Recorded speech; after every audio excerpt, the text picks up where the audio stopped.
என்னுடைய அன்பிற்குரிய ஞானப்பிரகாசம் ஐயா அவர்களே,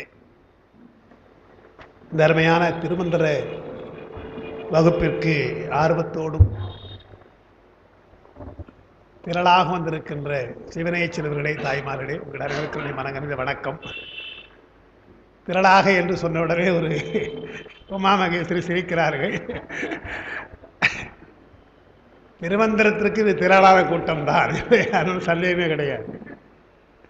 காஞ்சிபுரத்திலே நம்முடைய முன்னோர்கள் எல்லாம் மிக அழகாக இதற்கு பண்படுத்தி இருக்கின்ற நிலம் காஞ்சிபுரம். வாரந்தோறும் மெய்கண்டார் கழகத்திலே என்னுடைய தந்தையாரும் முதலியார் போன்றவர்கள் எல்லாம் அந்த காலத்திலே பல கருத்துக்களை சொன்னவர்கள். காஞ்சி ஏகாம்பரநாதர் கோயிலுடைய இருக்கின்ற ஆயிரங்கால் மண்டபத்தில் தான் அப்பொழுது பங்குனி பெருவிழாவுடைய சொற்பொழிவுகள் எல்லாம் நடக்கும். எனக்கு தெரியாத அங்கே ஞானியார் சுவாமிகள் அங்கே வந்து பேசியிருக்கிறார்கள் என்று அப்பா அடிக்கடி சொல்லுவாங்க. எனக்கு தெரிந்து சிவகுமார் என்பவர் ஒன்று பேசினார். நம்ம ரொம்ப இளமையானவர், இந்த பின்னியில இருந்து ஒருவர். அவரெல்லாம் அருமையாக பேசக்கூடியவர் அந்த காலத்திலே. அப்படி காஞ்சிபுரம், திருநெல்வேலியில் இருந்தால் பல பேர் இங்கே வந்து பேசியிருக்கிறார்கள். அப்பா சொல்லுவார்கள் எல்லாம். ஆனால் காஞ்சிபுரம் என்றாலே கொஞ்சம் வருகின்றவர்களுக்கு கொஞ்சம் அச்சமாக இருக்கும். அந்த மரபு காஞ்சிபுரத்திலே இன்னும் இடைவிடாமல் இருப்பது நமக்கெல்லாம் மகிழ்ச்சி. அதில் என்னுடைய தந்தையாரிடத்திலே பழகிறவர்கள், அவருடைய சொற்பொழிவெல்லாம் கேட்டவர்கள் என்னுடைய சொற்பொழிவும் கேட்க வருகிறார்கள் என்பது இருக்கிறதே, அது என்னுடைய தந்தையாருக்கு அவர்கள் செய்கின்ற மரியாதை மட்டுமல்ல, எனக்கு என் மேல் கொண்டிருக்கின்ற பேர் அன்பும் கூட அது காரணம். ஒரு விஷயம் உங்களுக்கு தெரிந்திருக்கலாம், தெரியவில்லை என்றாலும் சொல்லலாம். நம்முடைய தொண்டமண்டல ஆரியத்திலே அப்பா இருந்தபொழுது தொடர்ந்து அவர்கள் பலவற்றை பேசியிருக்கிறார்கள். அவர்கள் காலத்திலே முன்னே இருந்த கோயம்புத்தூர் சுவாமி இருந்தபோது சிவஞான போதம், சிவஞான சித்தியார், திருக்குறள், பெரிய புராணம் என்று தொடர்ந்து பலவற்றை பேசியிருக்கிறார்கள். அப்பொழுது நம்முடைய யோகானந்த டாக்டருடைய தந்தையார் தான் அது அப்போ வந்து அந்த காலத்தில் சிங்கப்பூர்லேருந்து டிடிகே அந்த கேசட் அதை வாங்கி கொண்டு வந்து போட்டு பதிவு செய்திருக்கிறார்கள். அதையெல்லாம் 100 ஆயுசவனுக்கு அதையெல்லாம் மீட்டு உருவாக்கம் செய்வதற்கு என்னுடைய உறவினர் சக்தி அவர் தான் அதை ரொம்ப முயற்சி பண்ணி இப்போ வெளியே கொண்டு வந்திருக்கிறார், பலவற்றை கொண்டு வந்திருக்கிறார். அதெல்லாம் சொல்ல இருக்கேன், கரெக்டாக வரான், பெருமானுடைய திருவிழா கரெக்டாக வரான். அப்படி அதையெல்லாம் விட்டு போகக்கூடாது என்று தான் இப்பொழுது அண்மைக்கால முயற்சியாக சிவஞான போதம் மீண்டும் இப்பொழுது அவர்கள் மீட்டு உருவாக்கம் செய்ய இருக்கிறார்கள். சிவஞான சித்தியாரையும் அவர்கள் செய்திருக்கிறார்கள். அப்படி இப்பொழுது இருக்கிற தொண்டமண்டலாதியில் அவருக்கு பெருங்கருணையோடு அதையெல்லாம் கொடுத்திருக்கிறார்கள். என்னிடத்திலே சொல்லும் பொழுது அதெல்லாம் உன் சொத்துப்பா, அப்பா அது உன் சொத்து தானே, நான் இன்னும் என்ன கேட்குறேன் என்று அவள் பெருந்தன்மையோடு அவர்கள் திருமடத்திருந்தவர்களெல்லாம் கொடுத்து இப்பொழுது ஏறக்குறைய நம்முடைய ராமச்சந்திரன் தான் அதை குறுந்தகடாக இப்போது செய்து வருகிறார். அதனால தான் நான் சொல்கிறது, என்னுடைய குறுந்தகெல்லாம் போடாதீங்க, இதெல்லாம் நம்மெல்லாம் அவங்க பார்த்து பேசுகிறோம், இதெல்லாம் காப்பி தான், நகலுக்கு நகல் மாதிரி பண்ணாதீங்க, இதெல்லாம் அவர்களுடைய இதை கேட்கணும், அப்பா அதெல்லாம் கேட்கணும் தான் நான் சொல்லியிருக்கிறேன். அதுபோல் வரப்போகிறதெல்லாம் இப்பொழுதே நம்முடைய வெளிநாடுகளில் அதை கேட்டிருக்கிறாங்க. மலேசியா, சிங்கப்பூரில் அப்பாவுடைய பேச்சு, அப்பாவுடைய குரல் கேட்க வேண்டியது ஒரு டாக்டர் ரொம்ப விரும்புகிறாங்க. அதனால் அவர்களுக்கு போய் கொடு, இப்போ இந்த புரை போகிற பொழுது எடுத்து போய் கொடுத்துருக்கிறேன் நான். அதனால் இங்கே எல்லாம் பலவற்றை கேட்டவர்கள். அதனால் நான் என்ன திருமந்திரத்தை கூட நான் சொல்வதற்கு என்ன காலம் என்றால், இந்த வகையிலே நாமும் படிக்கிறோம். இது பலமுறை நாம் நடத்தியிருக்கோம் அங்கங்கே. இருந்தாலும் பலமுறை படிக்கிற பொழுது நமக்கு அது ஒரு பெரிய புண்ணியம், முதல்ல பெரிய தவம். அது மட்டுமல்ல, பல உரைகள் இருந்தாலும் தந்தையாருடைய உரை சிறந்த உரையாக எல்லோரும் பாராட்டுவதாலே அதை நாம் சொல்லலாம் என்பதுதான் என்னுடைய எண்ணமே தவிர, நான் ஏதோ திருமந்திரத்தை நான் சொல்லிட்டு தான் நீங்கள் கேட்பது என்ற அந்த எண்ணத்திலே நான் சொல்லவில்லை என்பதை நான் அன்போடும் பணிவோடும் உண்மையோடும் நான் அதை சொல்லிக் கொடுக்கிறேன். அதனால தான் இந்த ரோட்ஸ்லாம் நீங்கள் பார்த்தீங்கன்னா சிலது தான் என்னுடைய கருத்து லேசாக நம்ம இருக்கும், மற்றெல்லாம் பெரும்பாலும் அவருடைய கருத்து தான் இருக்கும். இந்த நூல் இல்லாதவர்களுக்கு இந்த குறிப்பு உங்களுக்கு பயன்படுவதனால் தான் அந்த குறிப்பை நான் எழுதியிருக்கிறேன். இப்போ இதோட இது சென்னையிலே பல முறை நடத்திய பொழுது கூட இதே போல தான் கொடுத்துருக்குறேன். அதெல்லாம் அந்த காப்பியெல்லாம் இப்போ அவங்கவுங்க வைத்திருக்கிறாங்க, அதை நாம் வாங்கலை, மறுபடியும் நாம் புதுசாக நாம் எழுதுவோம் அப்படின்னு தான் எழுதியிருக்கிறேன் நான். அதில் போன வகுப்பு நாம் பார்த்தபொழுது, நேற்று பார்த்தபொழுது நுதலிய பொருள் என்று நாம் பார்த்தோம். நுதலுதல் என்றால் கருதுதல் என்று பொருள் என்று நான் சொன்னேன். இச்சூத்திரம் என் முதலிற்றோ எனின் என்று பழைய தமிழில் இச்சூத்திரம் என் முதலிற்றோ என்ன சொல்ல கருதியதோ என்று முதல்ல சொல்வாங்க. அப்போ சூத்திரத்தினுடைய அடிப்படை கருத்து அது என்ன முதல்ல, அதுதான் இங்கே நான் முதலிய பொருளாக சொல்கிற பொழுது முதல்ல சொன்னது, முதல் பாட்டில் அவர் சொன்னபோது ஒன்றவன் தானே என்று சொன்னிருக்கிறார். அது இறைவனை அறிமுகப்படுத்தி இருக்கின்ற ஒன்று. ஒரு முதற்கடவுள் ஒருவன் இருக்கிறான் என்ற ஒன்றை நாம் சொல்கிறோம். ஏனென்றால் சமய வாதங்கள் வருகிற பொழுது கடவுள் முதற்கடவுள் இல்லை என்ற ஒரு கருத்தும் உண்டு. அதுக்கப்புறம் கடவுளை ஏற்றுக்கொள்ளுகிறவர்கள் கூட உலகத்தை படைக்கவில்லை என்ற ஒரு கருத்து உண்டு. கடவுளை ஏற்றுக்கொள்ளுகிறவர்கள் இப்போ உலகத்தை படைக்கணும்னு சொல்ல வேண்டியது தானே. எதற்காக ஒரு உலகத்தை படைக்கணும் என்று ஒரு கேள்வி அவங்க கேட்குறாங்க. வேதாந்தத்தில் ரொம்ப அவங்க வேடிக்கையாக விவாதம் பண்ணுறாங்க. அவங்க என்ன சொல்கிறாங்க, உலகத்தை ஏன் படைக்கணும் என்று அவன் கேட்குறாங்க. உலகத்தை நாம் படைச்சோன்னு சொன்னோடனே உலகத்தை ஏன் அவன் படைக்கணும் என்று கேட்கிற பொழுது உயிர்களுக்காக அவன் படைக்கிறான் என்று நாம் பதில் சொல்கிறோம். உயிர்களுக்காக படைத்தாலும் சரி, தனக்காக படைத்தாலும் அது ஒரு வகையான விருப்பம் அல்லவா என்று அந்த விருப்பம் என்ற ஒரு சொல்லை அவங்க எழுறாங்க.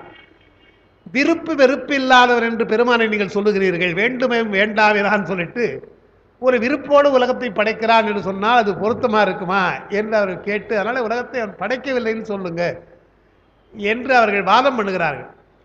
இது பார்க்கிற பொழுது நமக்கு கூட நியாயமாக போடாமல் நியாயம்தானே, விருப்பு வெறுப்பு இல்லாதவருக்கு ஏன் அதை படைக்கிறான் என்பது போல ஒரு கேள்வி நமக்கு வரும். ஆனால் பெரியவர்களை சொல்லியிருக்கிறார்கள், எதையும் தனக்கென்று விரும்பினால்தான் வினை நம்மை பொறுத்தவரையில். மற்றவர்களுக்கு என்று விரும்புகிற பொழுது அது வினை ஆகாது, அது தவம் ஆகும். இதுதான் ஒரு சின்ன வித்தியாசம். நமக்கு நாமே ஒரு ஆசைப்பட்டு ஒன்றை விரும்பினால் அது வினையாக போய்விடும். விருப்பு வெறுப்பு வினையாக போகுதுன்னா அப்படிதான் நாம் சொல்கிறோம். மற்றவர்கள் வாழ வேண்டும், மற்றவர்களுக்காக இவையெல்லாம் சேர வேண்டும் என்று விரும்பினால் அது தவமாக போகுமே தவிர வினையாக போகாது. இது நமக்கே எப்படின்னு சொன்னால் பெருமானுக்கு என்ன, அவன் எதுவுமே தேவையில்லாத விருப்பு வெறுப்பு ஏன் அவனுக்கு இல்லை என்றால் எல்லாம் நிறைந்தவன் அவன். நமக்கு ஏதாவது குறை இருக்கிறது, எனவே விரும்புகிறோம். ஆனால் அவன் எல்லாவற்றையும் குறைவிலா நிறைவு என்று நாம் ஒரு வார்த்தை சொல்கிறோம். மாணிக்கவாசகர் சொல்கிறார், நிறைவு என்று மட்டும் சொல்லாமல் குறைவிலா நிறைவு என்று ஒரு வார்த்தையை சொல்கிறார். அது என்ன, உலகு இல்லை, எல்லாம் இருந்தாலும் கூட சில குறைகள் இருக்கலாம். புறநானூற்றில் ஒரு பாண்டிய அரசன் பாடுறான், பாண்டிய மன்னன் அறிவுடை நம்பி பாடுறான், எல்லாம் அரச போகத்தில் எல்லாம் இருக்கிறது, மக்கள் செல்வம் என்று இல்லை என்றால் அது குறை அல்லவா என்று அவன் சொல்கிறான். எல்லாம் இருந்தாலும் கூட பயக்குறை இல்லை தாம் வாழும் நாளே என்று பயக்குறை என்று ஒரு வார்த்தையை சொல்கிறான். அதுபோல உலக மக்களுக்கு ஏதாவது ஒரு குறை இருக்கு, குறை இல்லாதவர்கள் கிடையாது. மற்றெல்லாம் நிறைந்திருந்தாலும் கூட குறைவு இருக்காது. இப்போ நீங்கள் பார்க்கலாம், ரெண்டு விஷயம் உங்களுக்கு சொல்கிறேன். லண்டனில் இருக்கிற பிரிட்டிஷ் அரசர்கள், ரெண்டு இளவரசர்லாம் இருக்காங்க இல்லையா, அவன் சார்லஸ் என்பவனை கேட்கிற பொழுது உங்களுக்கு என்ன தேவைன்னு கேட்கிற பொழுது அவன் என்ன பதில் சொன்னான்னா, இந்தியாவில் பாம்பே போன்ற நகரங்களுடைய பிளாட்ஃபாரத்தில் நான் படுத்துட்டு வாழணுன்றான். நீங்கள் நம்புவீங்களா? அவன் அது மாதிரி சொல்கிறான். எங்கே அவன் எந்த கேசலில் இருக்கிறான் அவன் இல்லையா? இந்திய நாட்டில் பம்பே போன்ற இடங்கள் இருக்கிற நடைபாதையிலே நான் இருந்து கொண்டு வாழ வேண்டும். என்னங்க இப்படி ஒரு வேடிக்கையாக சொல்கிறீங்களேன்னு கேட்டபோது அவன் சொன்னான், வேற ஒன்றும் சொல்லவே, அந்த நடைபாதை மக்கள் தான் நான் பார்க்குறேன், அவர்களுக்கு எந்த விதமான வசதியும் கிடையாது, வாழ்வுக்கும் கிடையாது, ஆனால் சிரிச்சிட்டு இருக்காங்க இல்லையாப்பா, எனக்கு இங்கே சிரிக்க முடியலன்றான். அரண்மனையில் இருந்து என்னால் சிரிக்க முடியல, ஆனால் அங்கே இருக்கிறவங்க சிரிக்கிறாங்கன்னா இப்போ ஏதோ பின்னணி இருக்குது அல்லவா, ஆனால் அந்த வாழ்க்கை நல்லா இருக்குன்னு சிரிக்கிற வாழ்க்கை போதும் எனக்கு என்று அவன் சொன்னான்னு பார்க்குறோம். அது நடைமுறை பார்த்தீங்கன்னா. அதே போலத்தான் அவனுடைய மனைவியாக இருந்த இப்போ டயானா இருந்தாலையா, அவள் மேலே சொல்கிறவன், அந்த அம்மாவை பற்றி சொல்கிறான், போயிருக்கேன் நாட்டுக்கு, அந்த நம்ம நாட்டு ஆளுகள் அங்கே டாக்ஸி ஓட்டுவானுங்க, அவங்க சொல்லும்போது நிறைய மனமாற சொல்கிறானுங்க, அந்த அம்மா மாதிரி ஒரு கிடையாதுங்கம்மா, ஏன்னா முழுக்க முழுக்க இந்த இளவரசு வாழ்க்கையை, அரண்மனை வாழ்க்கையை வெறுக்கணும் என்று எண்ணியவர்கள் அங்கே தான் இருந்தாங்க. ஆனால் அவர்களுக்கு அந்த காண்ட இடத்துல நீங்கள் போனால் அங்கே லண்டனில் இருக்கிற அந்த மக்கள், அந்த அரண்மனை வாழ்கின்ற அரசர்கள், அரச குடும்பம், அந்த குடும்பத்துக்காக ஒரு ஷாப்பிங் வைக்கிறது ஒரு பகுதிக்கு சார் போயிருப்பீங்கன்னு நினைக்கிறேன், பக்கத்தில் தனியாக ஒரு இடம் இருக்குது, அங்கே தான் அவங்க வாங்கணும், வேற எங்கேயும் வாங்க மாட்டாங்க. இந்த மாதிரி என்ன பண்ணுவோம்ல, டயனா காலையில் நேராக போய் அந்த காரை அங்கே நிறுத்திட்டு எதிர்கடைக்கு போகலாம், எதில் போய் சாதாரண மக்களோடு உட்கார்ந்து கொண்டு பேசிக்கொண்டு வாங்குவாங்க. இதெல்லாம் அவங்களுக்கு அவமானம் தான். இருந்தாலும் அந்த மாதிரி வாழ்க்கை எனக்கு வேண்டும் என்று சொன்னால்தான், அரச வாழ்க்கையில் இருக்கிறவர்களுக்கு கூட இதெல்லாம் ஒரு குறையாக இருக்கு இல்லையா. எனவே குறையில்லாதவர்கள் உலகத்தில் யாரும் கிடையாது.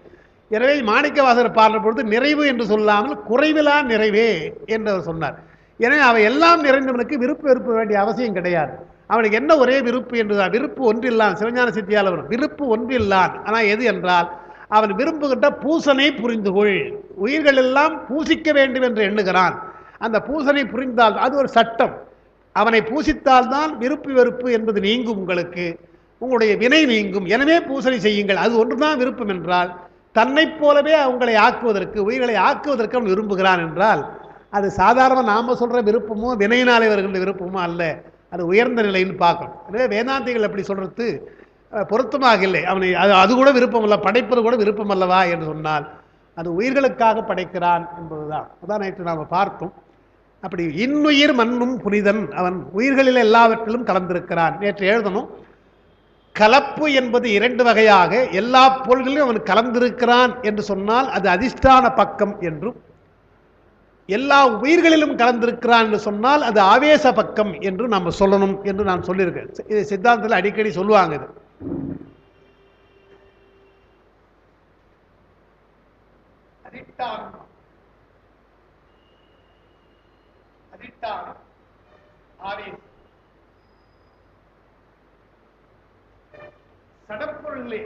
சடப்பொருளிலே அவன் கலந்திருந்தால் அது அதிஷ்டானம், இருக்கின்ற இடமாக கொள்றது, அவன் இடமாக கொள்ளுகிறான். உயிர்களிலே கலந்தால் ஆவேசமாக, ஆவேசம் உயிர்களிலே கலப்பு. அப்ப அறிவான பொருள்களிலே அவன் கலந்தால் ஆவேசம், ஆவேசிக்கிறான் என்பார்கள். அறிவற்ற பொருளாக இருக்கிற சடப்பொருளை அவன் கலந்திருக்கிறான் என்று சொன்னால் அது அதிஷ்டானம் என்பார்கள். இப்ப நம்மை பொறுத்தவரையில் நமக்கும் கூட அந்த அதிஷ்டானம் உண்டு. ஏதாவது ஒரு இடத்துல உட்கார்ந்து கொண்டிருக்கிறோம் என்றால் அது அதிஷ்டானம், இங்க வந்து உட்கார்ந்துருக்கு இது அதிஷ்டானம் என்று.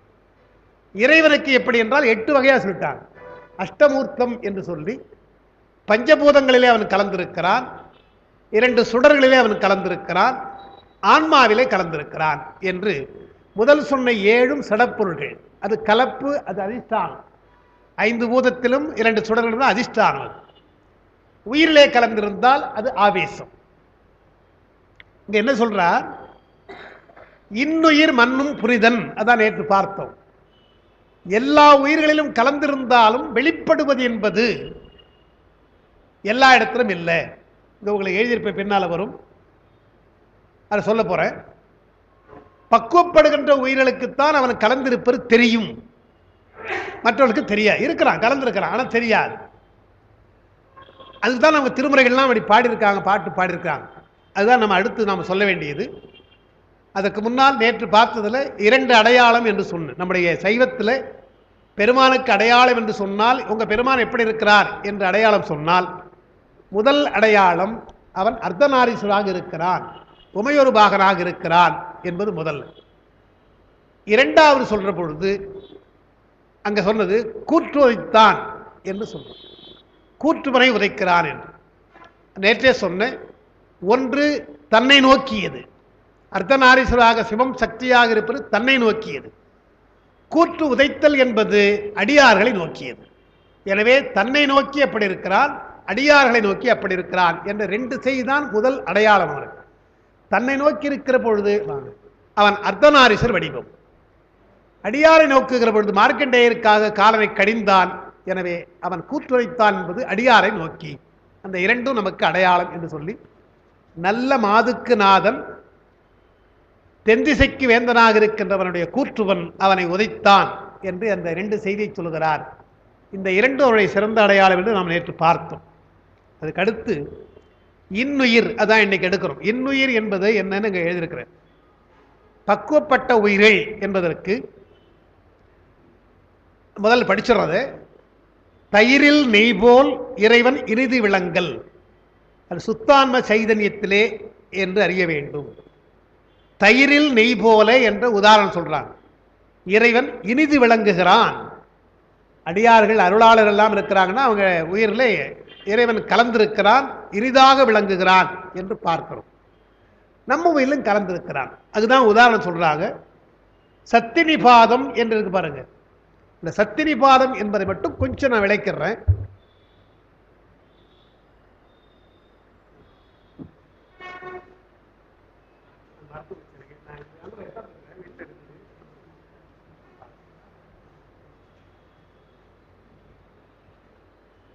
உயிர்களை பிரிக்கிற பொழுது சைவ சித்தாந்தம் 3 வகையாக பிரிக்குது.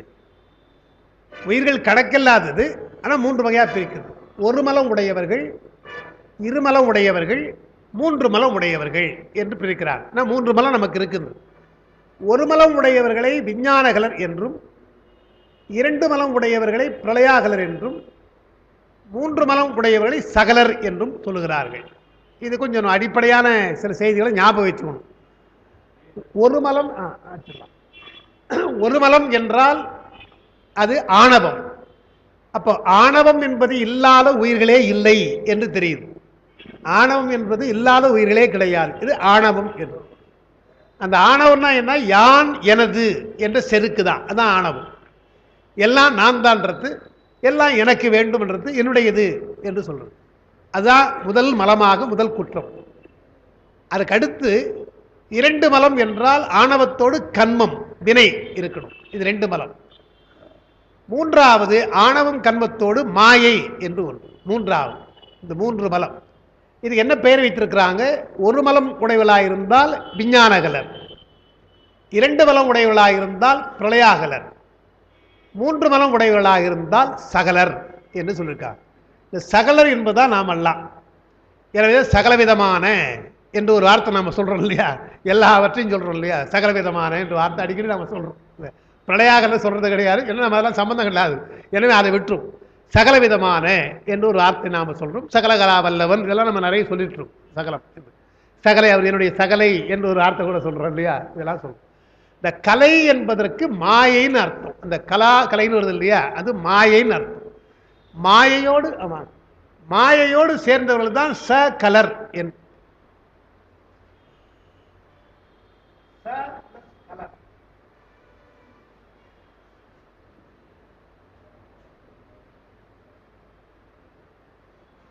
இது அகலர்.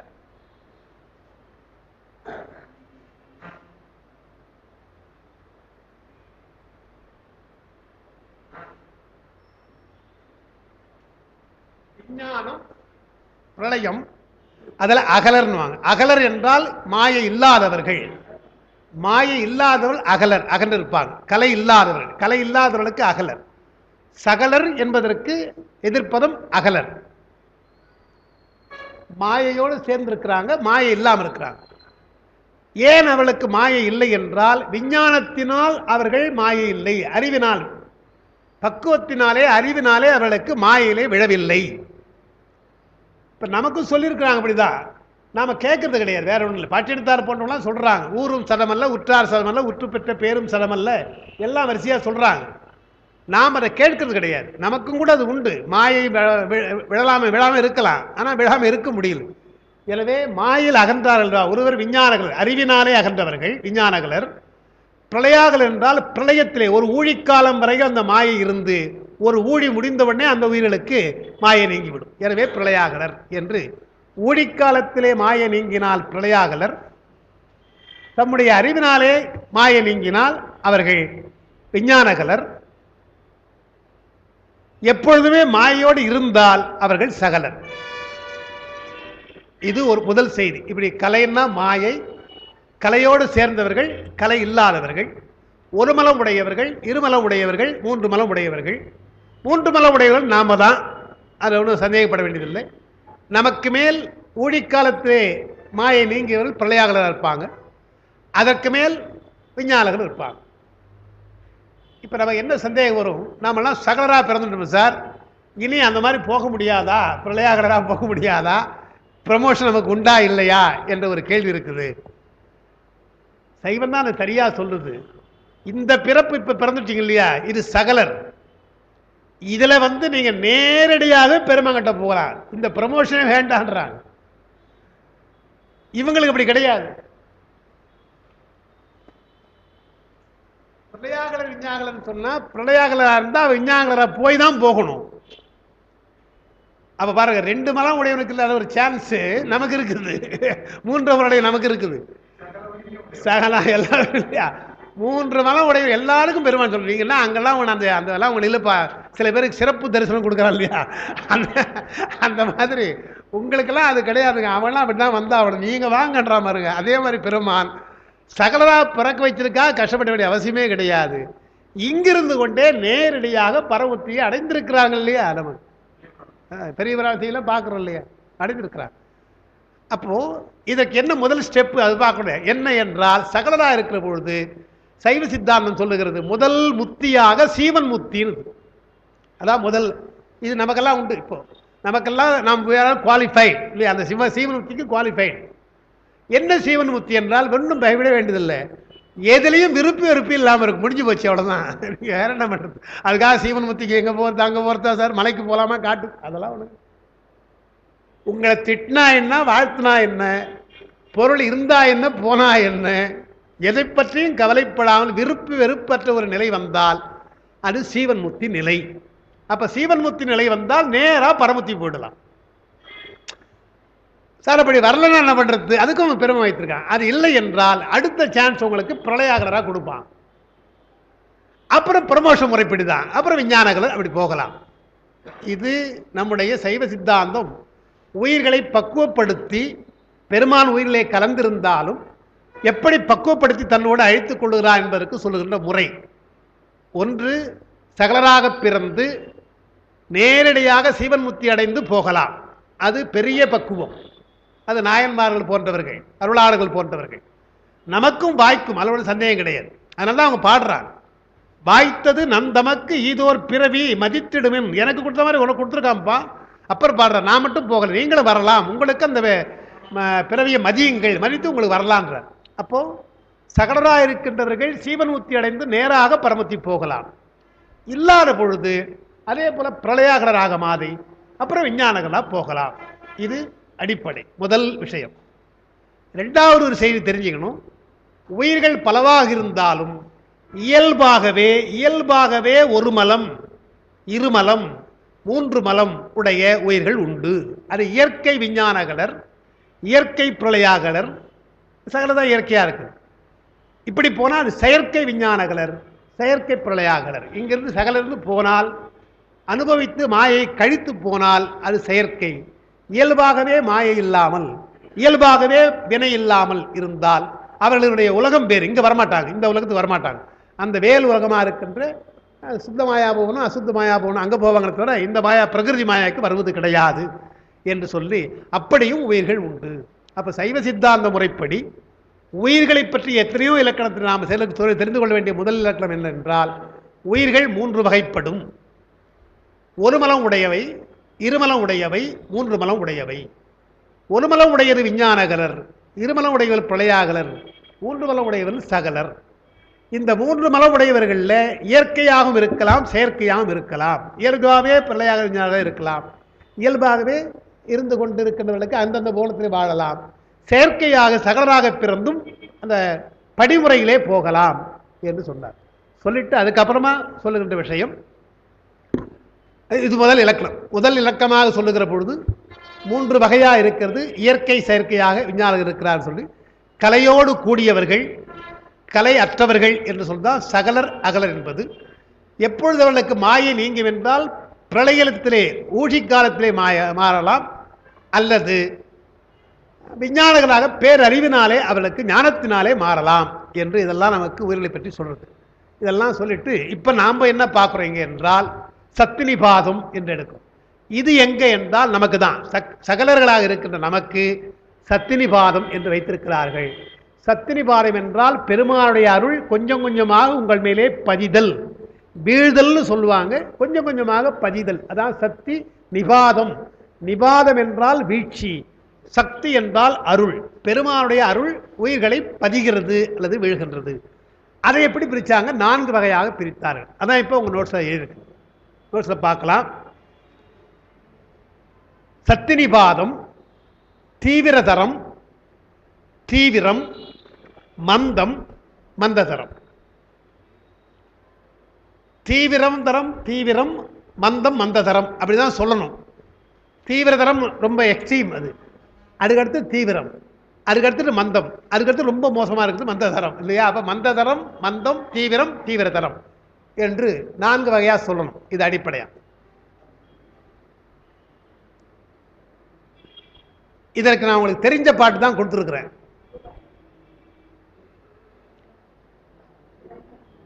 விறகில் தீயில் பாலில் படு நெய் போல் மறைய நின்றுளன் மாமணி சோதியான். இது எல்லாருக்கும் தெரிஞ்ச பாட்டு. அது நம்ம சத்தினி பாரத்துக்கு சொன்ன பாட்டு. அப்பர் ரொம்ப அழகா அந்த பாட்டை பாடியிருக்கிறார்.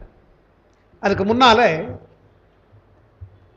தீவிரமாக ஒன்றை சொன்னவுடனே புரிந்து கொள்ளுகின்ற புத்தி கற்பூர புத்தி என்றும், கொஞ்சம் சொல்லி கிளி கொடுத்தோம்னா ஊதி ஊதி அழைச்சா அது கரி புத்தி என்றும், என்னதான் பண்ணாலும் ஏறலை என்றால் அது கதலி புத்தி என்றும் சொல்லுவாங்க. இது சொல்ற வழக்கம் உண்டு. கற்பூர புத்தி, கரி புத்தி, கதலி புத்தி என்று சொல்லுவாங்க. பெரியவர்கள் யாரையுமே தாழ்வா சொல்றது கிடையாது. இந்த ஏன் சொன்னா, கற்பூரம் என்பது பற்றுவதிலே சீக்கிரம் பற்றி கொள்ளுகின்ற தன்மை அதுக்கு இருக்குது. வேற ஒன்று கற்பூரத்திற்கு எப்படி இந்த பெட்ரோல் சொல்லுவாங்க இல்லையா, கெரசினும் பத்திக்கும் பெட்ரோலும் பத்திக்கும். பெட்ரோலுக்கும் கெரசினுக்கு என்ன வித்தியாசம் என்றால், இப்போ கெரசினை ஊற்றிட்டுங்க, இப்படி ஊற்றிட்டுங்க கெரசினை, அங்கே கொடுத்தனா கொஞ்சம் கொஞ்சமாக தான் வரும், கொஞ்சம் கொஞ்சமாக அப்படியே பற்றிக்கிட்டு போகும். கெரசின் மண்ணெண்ணெய்.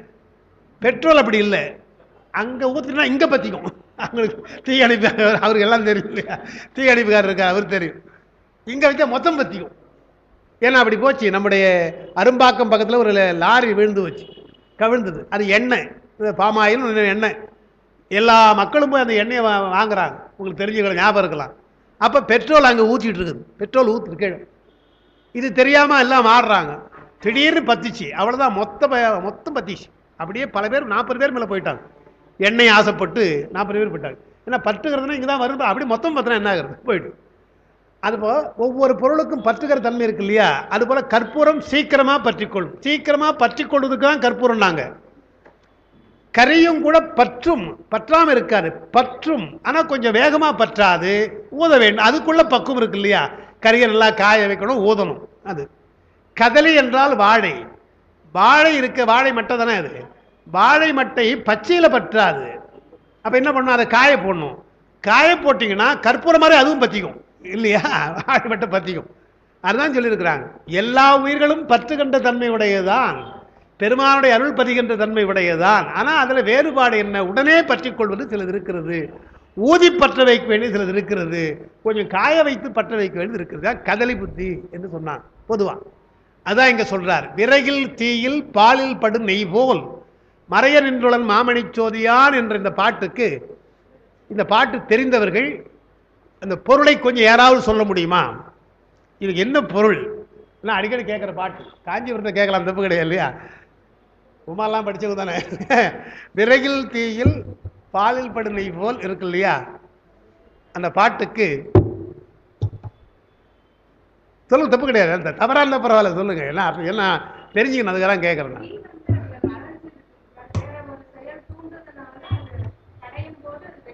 வெடிக்கப்படுது விறகு, அப்புறம் பாலில் கிடையாது. சரி,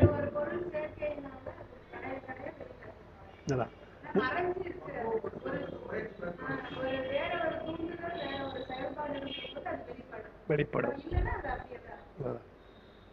மறையர் இருக்கிறால் முருக வாங்கி கடையணும், ரைட் தான், அதேதான் விஷயம். 2 உதாரணம் சொல்லியிருக்காரு பாருங்க. இது என்ன ஏன் கேட்டோம்னா, பல பேர் பெரியவர்கள்லாம் கூட நான் சொல்லி கேட்டிருக்கிறேன்.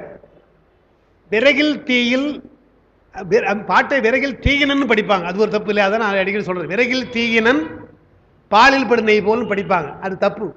விறகில் தீயில் நிறுத்திக்கணும், நண்பாலில் படு நெய் போல் என்று பிரிக்கணும், அது இல்லையா, அது முக்கியம். பாட்டில் விறகில் தீயினன் படிச்சிருவாங்க எல்லாருமே, ஏன்னா பாட்டு அப்படி இருக்கு. பார்த்தீங்கன்னா விறகில் தீயில் நண்பாலில் படு நெய் போல் மறைய நின்றுளன் மாமணி சோதியான் என்று.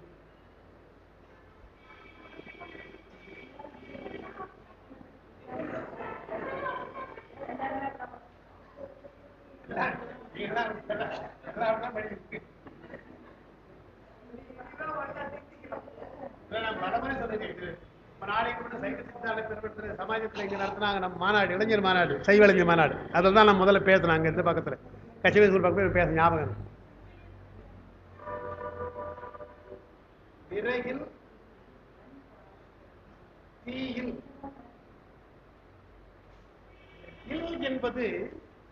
இல் என்பது ஓம உருபு. இலக்கணம் ஓம உருபுன்னு வாங்குது. இலக்கணத்தில் இல் என்பது ஓம உருபு. தீயில்னா தீயை போலன்னு அர்த்தம். அங்க விறகில் இருக்கின்ற தீயை போல என்று அர்த்தம். விறகில் தீயில் அப்புறம் நண்பாலில், நண்பாலில் படு நெய் போல், அங்க சொல்லிட்டார் போல்னே சொல்லிட்டாரு, இங்க இல் சொன்னார், அங்க போல்னு சொல்லிட்டார். நண்பாலில் படு நெய் போல். ரெண்டு உதாரணம் தான். மறைய நின்றுடன் பெருமான் மறைந்திருக்கிறான். ஆனால் பல பேர் இன்னும் சொல்றாங்க மாமணி சோதியான் என்பதையும் சேர்த்துக்குவாங்க. மாமணி சோதியான் என்றால் மணி என்றால் மாணிக்கம், பெரிய சிறந்த பெருமை பெற்ற ஒரு மாணிக்கம். அந்த மாணிக்கத்திலே ஒளி இருக்கும். ஆனால் மேலே ஏதாவது தூசு படிந்திருந்தால் அதை லேசா அப்படி துடைக்கணும். துடைத்தால் மாணிக்கம் ஒளிவிடும் இல்லையா?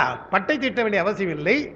மாணிக்கத்துக்கு எப்படி கண்ணாடியில் ஏதாவது தூசு படுத்தா லேசாக துடைச்சா உடனே கண்ணாடி பளபளாகுதோ, அதே போல மாணிக்கத்தை லேசாக துடைத்தால் ஒளி வெளிப்படுவது போல என்று அந்த பாட்டில் 3 உதாரணங்கள் சொல்லியிருப்பதாகத்தான் சொல்லுவார்கள். விறகில் தீயில், நண்பாலில் படு நெய், அது ஒரு 2வது உதாரணம். மாமணி சோதி, அங்கே மாமணி சோதின்னு போல்லாம் அதுவும் இல்லை, மாமணி சோதியான் தான் இருக்குது பாட்டில். மாமணி சோதியானால் மாமணி சோதியாக இருக்கின்ற பெருமான், மாணிக்கத்து ஒளியாக இருக்கின்ற பெருமான் என்றுதான் சொல்றார். அவன் மறைந்திருக்கிறான், மறைந்திருக்கிறான் அர்த்தம். அப்ப மறைந்திருப்பது என்கிற பொழுது பாலில் நெய் மறைந்திருக்கிறது, விறகில் தீ மறைந்திருக்கிறது. கடைசிவர் என்ன பண்ணார்? முருக வாங்கி கடைய என்ற வார்த்தை இருக்கு இல்லையா, அது பொதுவான வார்த்தை. என்ன செய்யறாங்க? அதை விறகில் தீயில் பாலில் படு நெய் மாமணி சோதியான் என்ற பொழுது முருக வாங்கி கடையன்னு இருக்கு இல்லையா, கடைய வாங்கி கடைய முருக வாங்கி கடைய என்று 3ஆ பிரிக்கிறாங்க. கடைய தோன்றுவான் மாமணி சோதியான், அப்படி லேசா தொடஞ்சா தோன்றுவான். வாங்கி கடைந்தால் பாலில் நெய் வருவது போல வாங்கி கடைந்தால் தோன்றுவான். விறகு இன்னும் கஷ்டம் இல்லையா? அந்த காலத்தில் தீக்கடை கோல்வாங்க, தீக்கடை கோல்னே அதுக்கு பெயர். அது இன்னும் முருக வாங்கி கடைந்தால் என்று, அதான் முருக வாங்கி கடைய என்று போட்டார். அப்படி 3ஆ பிரிக்க கூடாது. அப்பர் பெருமான் முருக வாங்கி கடையன்னர். நன்றாக இழுத்து முறுக்கி கயிறை போட்டு கட்டினா அது வரும், அதானே தவிர கடைய வாங்கி கடைய முருக வாங்கி கடைய என்பது கிடையாது. அந்த ஒரே வரைதான். 2 உதாரணம் சொன்னா, அதான் இப்ப நான் உங்களுக்கு எழுதியிருக்கிறேன். அப்ப பாருங்க, பாலில்னு சொன்னதுனால பாலில் படு நெய் என்றால் பால்ல நெய் படுமா? பால்ல நெய் வராது. நீங்க எவ்வளவுதான் கடைஞ்சாலும் வருமா? பால்னு பாடி இருக்கிறாரு. நீங்க முருக கடைஞ்சான்னா வாங்கி கடைஞ்சான்னா பால் வருமா? வராது. அப்போ அது ஒன்று. அதே மாதிரி விறகுல தீ வருமா என்றால் வரும், அவ்வளவு சீக்கிரமா வராது. 2க்கும் ஒரு கண்டிஷன் போட்டார். கண்டிஷனல் உமை தான் அது இல்லையா? பாலில் என்று சொன்னால் பாலை தயிராக்கினால் நெய் வரும். விறகில் நெருப்பு வரும் என்றால் விறகை காய்ச்சினால், நன்றாக காய்ந்தால் தான் அது நெருப்பு. ஈர விறகு புகைதான் வருமே தவிர நெருப்பு வராது. எடுக்கிறாங்களா இப்போ? அப்படியா? அப்படியா? அது எப்படி எடுக்கிறாங்க பொருள் எனக்கு? அப்படியா?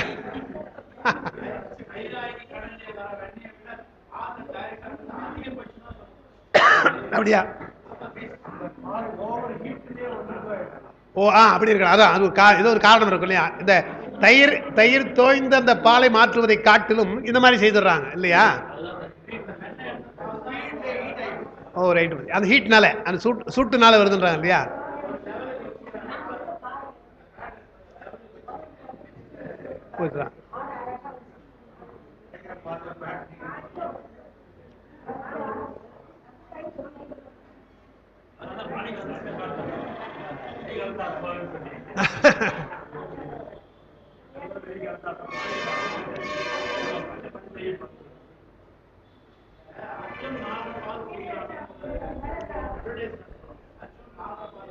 ஓ ஓ ஓ ஃபேட் இருக்கும். ஓ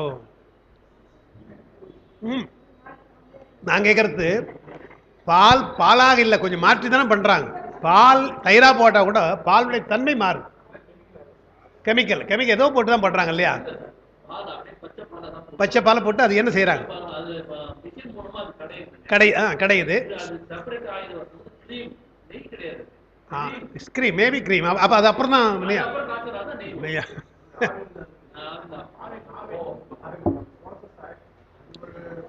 இருக்கலாம். பால் தான், பால் அதான் இந்த உதாரணம் அதுதான். கடையாம வராது. சரி, இப்ப பார்ப்போம். அவ என்ன சொல்றாருங்க, காயாம இருக்கிற விறகு இருக்கு இல்லையா, அதுதான் மந்ததரம். மந்ததரம். காய்ந்த விறகு மந்தம். பாலில் நெய் தீவிரம், தயிரில் நெய் தீவிர தரம். இதை நான்கா வைத்துக்கணும். அந்த ரெண்டு உதாரணத்தை நான்கா பிரிச்சுக்கணும். நீங்க பாலில் நெய் என்றும் விறகில் தீ என்றும் பொதுவாக இருந்தாலும் பால் தயிர் என்று அதை பிரிச்சுக்கணும். விறகு காய்ந்த விறகு ஈர விறகுன்னு பிரிச்சுக்கணும். பிரித்து கொண்டால் ஈர விறகாக இருப்பது மந்ததரம், காய்ந்த விறகாக இருந்தால் மந்தம், பாலாக இருந்தால் அது தீவிரம், தயிராக இருந்தால் தீவிரதரம். இப்போ இருக்கட்டும், இந்த ப்ராசஸ் இருக்கட்டும். பாலை நாம தயிராக்கிறதுக்கு எப்படி பண்றோம்? பாலை இப்ப சில விஷயம் சொல்லிடலாம். எங்க அம்மா இப்ப என்ன பண்ணுவாங்க, முன்னால் துவச்சி வச்சிருப்பாங்க, அதே தயிரை பின்னால் எடுத்து வச்சிருப்பாங்க, அதே ஊற்றி ஊற்றி எப்போ பார்த்தாலும் புளிப்பாகவே இருக்கும் தயிர். புளிப்பாகவே தயிர் ஊட்டுவாங்க. எங்கள் அப்பா சொல்லுவாங்க, ஏமா புளிப்பு தயிர் ஊட்டக்கூடாது, தயிரை சரியாக ஊற்றக்கூடாது. நான் புறை தான் குத்துறேன், அது புளிப்பாகுது, நான் என்ன பண்ணுறதுன்னு வாங்க. அவங்க இரு அப்படின்ட்டு ஒரு நாள் என்ன பண்ணாங்க, நான் புறை குத்துறேன், நாளைக்கு பால் அப்படின்ட்டு அவங்க என்ன பண்ணாங்க, நல்லா காய்ச்சிட்டு பாலை அந்த அது மட்டும் இல்லை, அவங்க அந்த அளவாக பார்த்து அளவாக காய வச்சுட்டு எப்போ அதில் பாலை தயிர் ஊற்றணும், கடுமையான சூட்டில் ஊற்றக்கூடாது, ஆரியும் ஊற்றக்கூடாது, தொட்டு பார்த்தாங்க, பிரிஞ்சு பார்த்துட்டு அப்புறம் கொஞ்சம் கரெக்டாக அளவு ஊற்றிட்டு மூடி வச்சிட்டாங்க. மூடி எது எடுக்காது அப்படியே வச்சு விட்டாங்க. மறுநாள் காலையில் அருமையான தயிருங்க, அருமையான புளிப்பில்லாத தயிர் வந்தது இல்லையா, மஞ்சள் நிறமாக இருக்கும் சொல்லுவாங்க, நான் பார்த்துருக்கேன். எது சொல்றேன்னா, தயிரை ஆக்குவதற்கு நமக்கு முதல்ல பக்குவம் வேணும், பொறுமை வேணும் இல்லையா. அதுபோல பாலுக்கும் அசைக்கக்கூடாது, அதை சூடா ஓரளவு சூடா இருக்கணும் இல்லையா. இவ்வளவு பக்குவம் தயிருக்கே இருக்குன்னு சொன்னா, பாலுக்கே இருக்கு சொன்னா, நம்ம உயிருக்கு எவ்வளவு பெரிய பக்குவம் வேணும் இல்லையா. தயிர் பக்குவத்திற்கே அப்படி என்றால் உயிர் பக்குவம் எப்படி? அதான் எழுதுறாருங்க, இன்னுயிர் என்றால் தீவிர தரமாக இருக்கின்ற பக்குவமான ஆன்மாக்கள், அவர்களுக்கெல்லாம் மண்ணும் புரிதன்.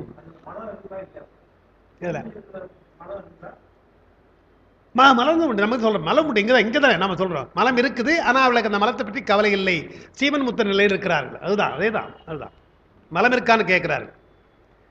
அப்போ விறகில் தீயில் பாலில் படு நெய் போல் என்று அவங்களுக்கு எழுதியிருக்காரு. அதுதான் அது. அப்புறம் நல்ல மாது என்பது நேற்று சொன்ன விஷயம் அவங்களுக்கு எழுதியிருப்பார். நல்ல மாது என்பது அருள். நல்ல என்பதற்கு தெரல் அருள் இரண்டுமே அவருக்கு நல்லது. பெருமான் செய்வது எல்லாமே நல்லதுதான். சோதனை கொடுத்தாலும் அது நல்லதுதான், இன்பம் கொடுத்தாலும் நமக்கு நல்லதுதான் என்று உயிர்களதை பக்குவத்தினாலே அறிய வேண்டும் என்று சொல்றார். அதுக்கப்புறம் இரண்டாவது பக்கத்தில் சொல்றது சக்தியை பற்றி சொன்னது. நல்ல மாதுக்கு நாதன் என்று சொன்னதுனால மாது என்ற சக்தியாக இருக்கின்ற பெண்பிள்ளைக்கு அவன் தலைவனாக இருக்கிறான் என்று வருது. தலைவன் என்று சொல்றதுனால அவன் தலைவி என்று நாம் ஆகிறது. பொதுவாக உலகத்தில் தலைவன் தலைவி என்றால் வேறு வேறாக இருப்பாங்க இல்லையா, ஆண் பெண் என்று வேறு வேறாக இருப்பாங்க. இது அப்படி அல்ல. சக்தி என்று சொன்னதுனாலே அவள் வேறு இவன் வேறாக இல்லை, இருவரும் சக்தி பின்னமில்லான் எங்கள் பிரான் என்று திருவருட்பயில சொல்வது போல பின்னமில்லாமல் இருக்கிறான் என்று சொல்றது. அந்த பின்னமில்லாமல் இருக்கின்ற ஒரு செய்திக்கு தான் இங்க நான் எழுதலாத. பின்னமில்லாமல் இருக்கிறதுக்கு ஒரு சக்தி சொல்லுவாங்க, தாதான்மிய சக்தி என்று வடமொழியில் சொல்லுவாங்க. அதுதான் ஒருமையில் இருமை என்று சொல்றது.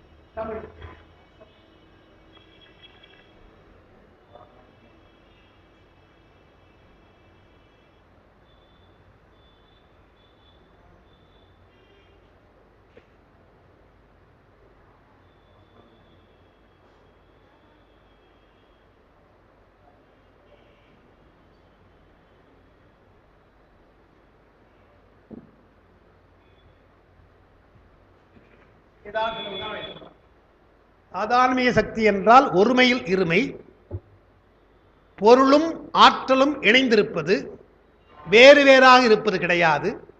உதாரணம், விளக்கு ஒளி, கதிரவன் கதிர் போல. கதிரவன் இருக்கிறான் சூரியன், அவருடைய ஒளி போல. விளக்கு இருக்கிறது அவருடைய ஒளி போல. எனவே வேறுபாடு இல்லாமல் பின்னமில்லாமல் இருக்கின்றான், பிரிவில்லாமல் இருக்கின்றான். அதான் நல்ல மாதுக்கு நாதன். எனவே தனி முதல் அல்ல, தனியாக இருக்கிற ஒரு பொருள் அல்ல. இறைவன் என்று சொன்னால் இறைவனோடு சக்தி இருக்கிறது. அங்க சொல்லுகிற பொழுதே நம்ம எப்படி வைக்கணும், உலகத்தில் பார்க்கிற எல்லா பொருள்களும் ஒரு ஆற்றல் உடையதாக இருக்கிறது. எல்லா பொருளும் நீங்க பார்த்தீங்கன்னா எந்த பொருளாக இருந்தாலும் ஆற்றல் உடையதாக இருக்கிறது. அந்த எல்லா பொருளும் ஆற்றல் உடையதாக இருந்தால், சடப்பொருளாக இருந்தால் சட ஆற்றல் தான் அது. அறிவுப்பொருளாக இருந்தால் அறிவாற்றல். இப்ப நமக்கெல்லாம் அறிவு இருக்கிறது. அறிவினாலே ஒன்றை அறிகிறோம் என்றால் அது அறிவு ஆற்றல்.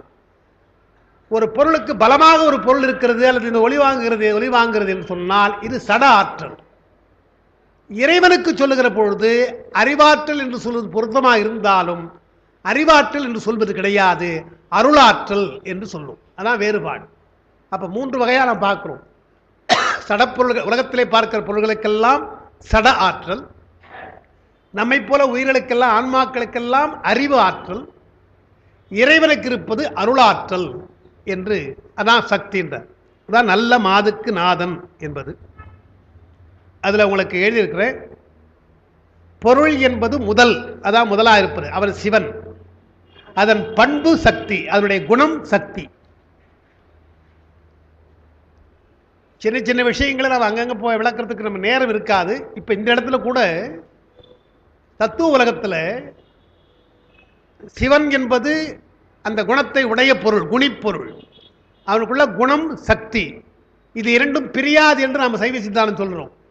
ஆனால் இரண்டும் பிரிந்திருக்கும் என்று சொல்ற மதங்களும் உண்டு. தத்துவ உலகத்தில் நீங்க பார்த்தீங்கன்னா பொருளும் அதனுடைய பண்பும் பிரிந்திருக்கும், இருக்க வேண்டிய அவசியம் கிடையாது ஒன்றாக என்றெல்லாம் கூட சொல்லுகின்ற மதங்கள் உண்டு. அதனால நாம் என்ன சொல்றோம், பிரியாது, பொருளும் பண்பும் பிரியாமல் தான் இருக்கும், சிவமும் சக்தியும் பிரியாமல் இருக்கும். அப்ப ஏன் சக்தியை மட்டும் நாம் பெண்ணா சொல்லுகிறோம் என்றால் அது ஒரு காரணம். வடமொழியில சக்தி என்ற சொல் பெண்பாலை குறிக்கும். பெண்பால் அந்த வடிவம் இந்த சொல்லுக்கே பெண்பாலா இருக்கும். அவங்க என்ன பண்ணுவாங்க, சொல்லை சொல்லுகிற பொழுதே ஆண்பால் பெண்பால் போல அவங்க வைத்துக் கொள்வாங்க. சொல்ல வைத்துக் கொண்டேன், நமக்கு சொல்ல வைத்துக் கொண்டு சொல்ல முடியாது, ஆளை வச்சுதான் சொல்றோம் இல்லையா. அவங்க அப்படி கிடையாது, சொல்ல வைத்துக் கொண்டு தான் ஆண்பாலா பெண்பாலா. சக்தி என்பது பெண்பால். காடி, காடின்னு சொல்ல வச்சுங்களா, வண்டின்னு அர்த்தம், வண்டினா பெண்பால்னு அர்த்தம். ஏன்னா ஈ வருது இல்லையா, எனவே பெண்பால் என்று இது போல அவங்க சொல்ல வைத்து சொல்றாங்க. அது அந்த மொழியினுடைய அமைப்பு. அப்ப சக்தியை நாம் பெண்ணாக சொன்னதுக்கு என்ன காரணம் என்று சொன்னால், எல்லா ஆற்றலும் பெண்களுக்குத்தான் வீட்டில். அதான் உண்மையும் கூட. எங்களால் சம்பாதிக்க முடியுமே தவிர வகுத்து வாழுகின்ற வாழ்க்கை யாருன்னா பெண்களால் தான் முடியும். வள்ளுவரே சொல்லிட்டார், இல்லதியல் இல்லவள் மாண்பானால் உள்ளதியல் இல்லவள் மானாக்கடைன்ட்டார். எவ்வளவு சம்பாதிச்சு என்னப்பா பிரயோஜனம், ஒய்ப்பு சரியில்லைன்னா என்ன வருது என்று சொல்றோம் இல்லையா. வாங்குறதெல்லாம் யாரா இருந்தா என்ன எவ்வளவு பட்டாங்கன்னா பானை பிடித்தவன் பாக்கின்னு ஒரு வார்த்தை கூட உண்டு இல்லையா நமக்கு. அவங்க இருந்தாதான் முடியுமே தவிர கிடையாதுன்னு பார்க்குறோம். அதே தான் சைவ சித்தாந்தம் சொல்லுகிறது. சிவமாக இருந்தாலும் சிவம் நமக்கு பயன்படாது. நல்லா ஞாபகம் வச்சுங்க, நேரடியாக சிவனை அணுக முடியாது, அருளால் தான் அணுகலாம். எனவே தான் அருள் அருள்னு சொல்லுவாங்க. நீ எந்த திருமுறை எல்லாவற்றையும் எடுத்து பாருங்க, பெருமானே அருளை பெறுவான் ஆசிப்பட்டேன் அப்படிதான் வருமே தவிர அருளாய் என்றுதான் வருமே தவிர சிவமே இங்க வா என்று பாட்டே இருக்காது. ஏன்னா அருள் ஆற்றல் தான். எனவே அந்த ஆற்றலை, அந்த சக்தியை, அது ஒன்றுதான். அது ஞானம், இச்சை, கிரியை என்று 3ஆக பிரியும். ஞானம் என்பது அறிவு, இச்சை என்பது விருப்பம், கிரியை என்பது செயல். இந்த 3 அதை எப்படி புரிஞ்சு, 3 சக்தியா இருக்குது, ஞானம், இச்சை, கிரியை என்று. அதுல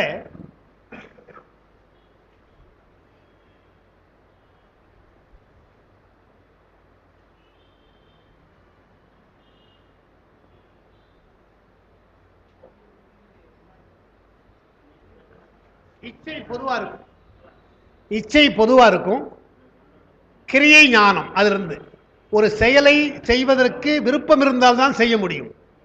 ஒன்றை அறிய வேண்டும் என்று ஆசை இருந்தால்தான் செய்ய முடியும், அறிய முடியும். எனவே ஞானம் கிரியை வேறு, இச்சை 2த்துக்கும் பொதுவா இருக்கும். ஒரு செயலை செய்ய வேண்டும் என்றாலும் விருப்பம், விரும்பிதான் செய்ய முடியும். இப்ப அறம் செய்ய விரும்பு அப்படின்ட்டார், விருப்பம் இருக்கணும். அதே போல அறிய வேண்டும் என்றாலும் அதற்கு விருப்பம் வேண்டும். எனவே இச்சை பொது, கிரியையும் செயலும் அறிவும் அதிலிருந்து வருகின்றது. இறைவனுக்கு இந்த 3 இருப்பது என்ன காரணம் என்றால் 3ம் உயிர்களை நோக்கித்தான், உயிர்களை நோக்கித்தான். இப்ப நீங்க பார்க்கணும், இச்சை ஞானம் கிரியை என்ன எப்படி வைத்துக் கொள்ளலாம். இச்சை என்றால்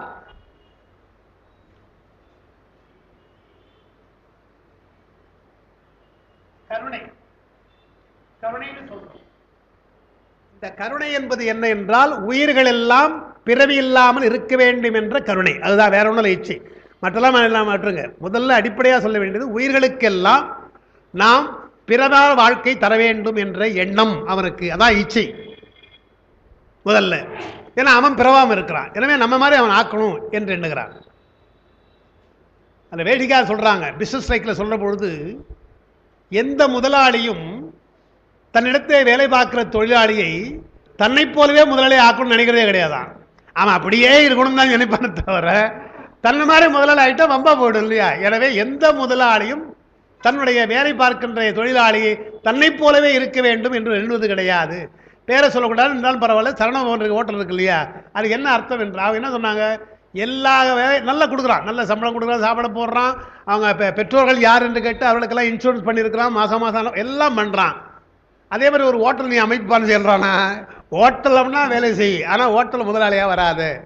எந்த முதலாளி எவன் எந்த முதலாளியும் தன்னுடைய தொழிலாளி அப்படி சொல்கிறது கிடையாது. ஆனால் நம்முடைய பெருமான் ஒருவன் தான் தொழிலாளியாக இருந்தால் நம்ம மாதிரி முதலாளி ஆகணும் என்று எண்ணுகின்றவன் என்று வேடிக்கையாக சொல்லுவாங்க. அப்படிதான் ஆக்குறான். அவனைப் போலவே பிறவா வாழ்க்கை வர வேண்டும் என்ற எண்ணம் இருக்குதல்வா, அதுதான் கருணை, இச்சை. அப்ப அவனுக்கு எது கிரியை என்றால், பிறவாமல் இருப்பதற்கு என்னெல்லாம் வழி செய்ய வேண்டுமோ, உலகத்தை படைக்கணும், அழிக்கணும், மீண்டும் பண்ணணும், கொண்டாடணும், இந்த உயிரை இப்படி சேர்க்கணும், அப்படி கொள்ளணும் இருக்கு இல்லையா, அந்த உயிர்களுக்காக செய்கின்ற அத்தனை 5 தொழில்களும் நமக்கு கிரியை.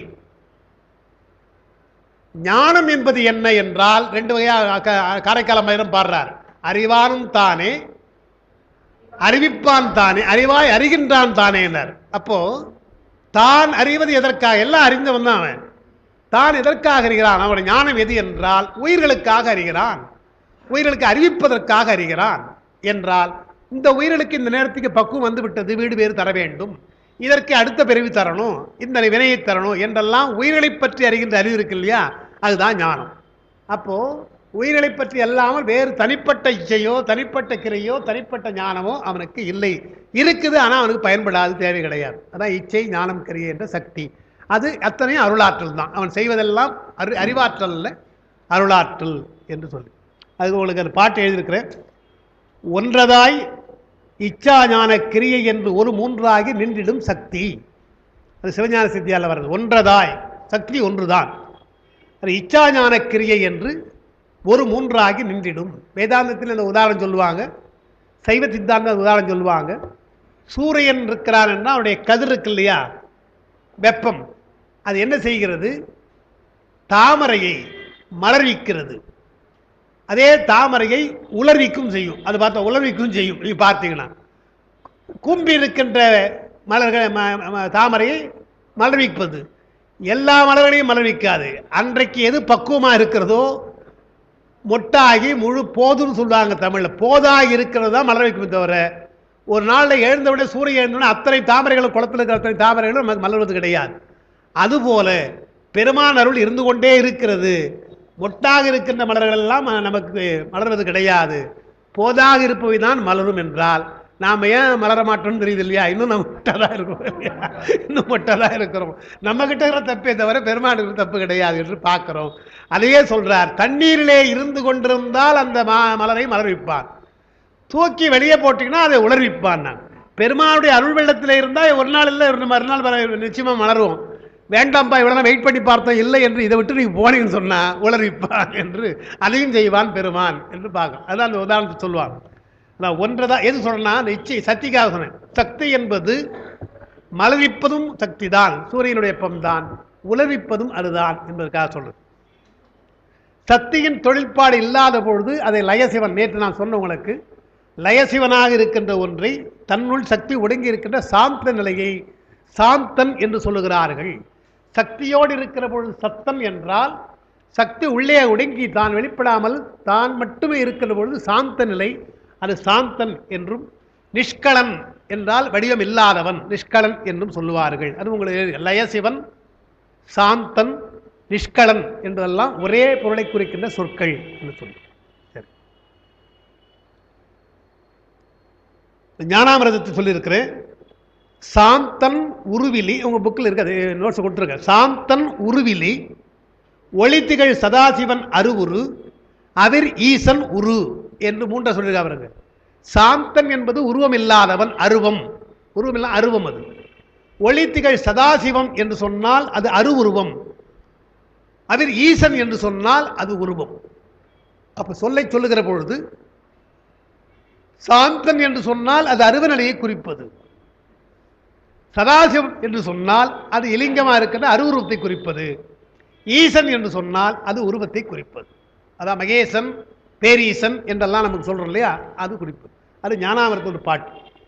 திருவந்தியாலையும் எழுதியிருக்கிற அகலமாய் யாரும் அறிவரிது அப்பொருள். அடுத்த ஒரு எழுதல சகலமாய் வந்ததுன்னு வரும். அதுல சகலமாய் வந்ததுன்னு உஞ்சீபரன் வரும். அகலமாய் யாரும் அறிவரிது என்றால் அகலம் என்று சொன்னால் நிஷ்கலம் சொன்னோம் இல்லையா, அதேதான்.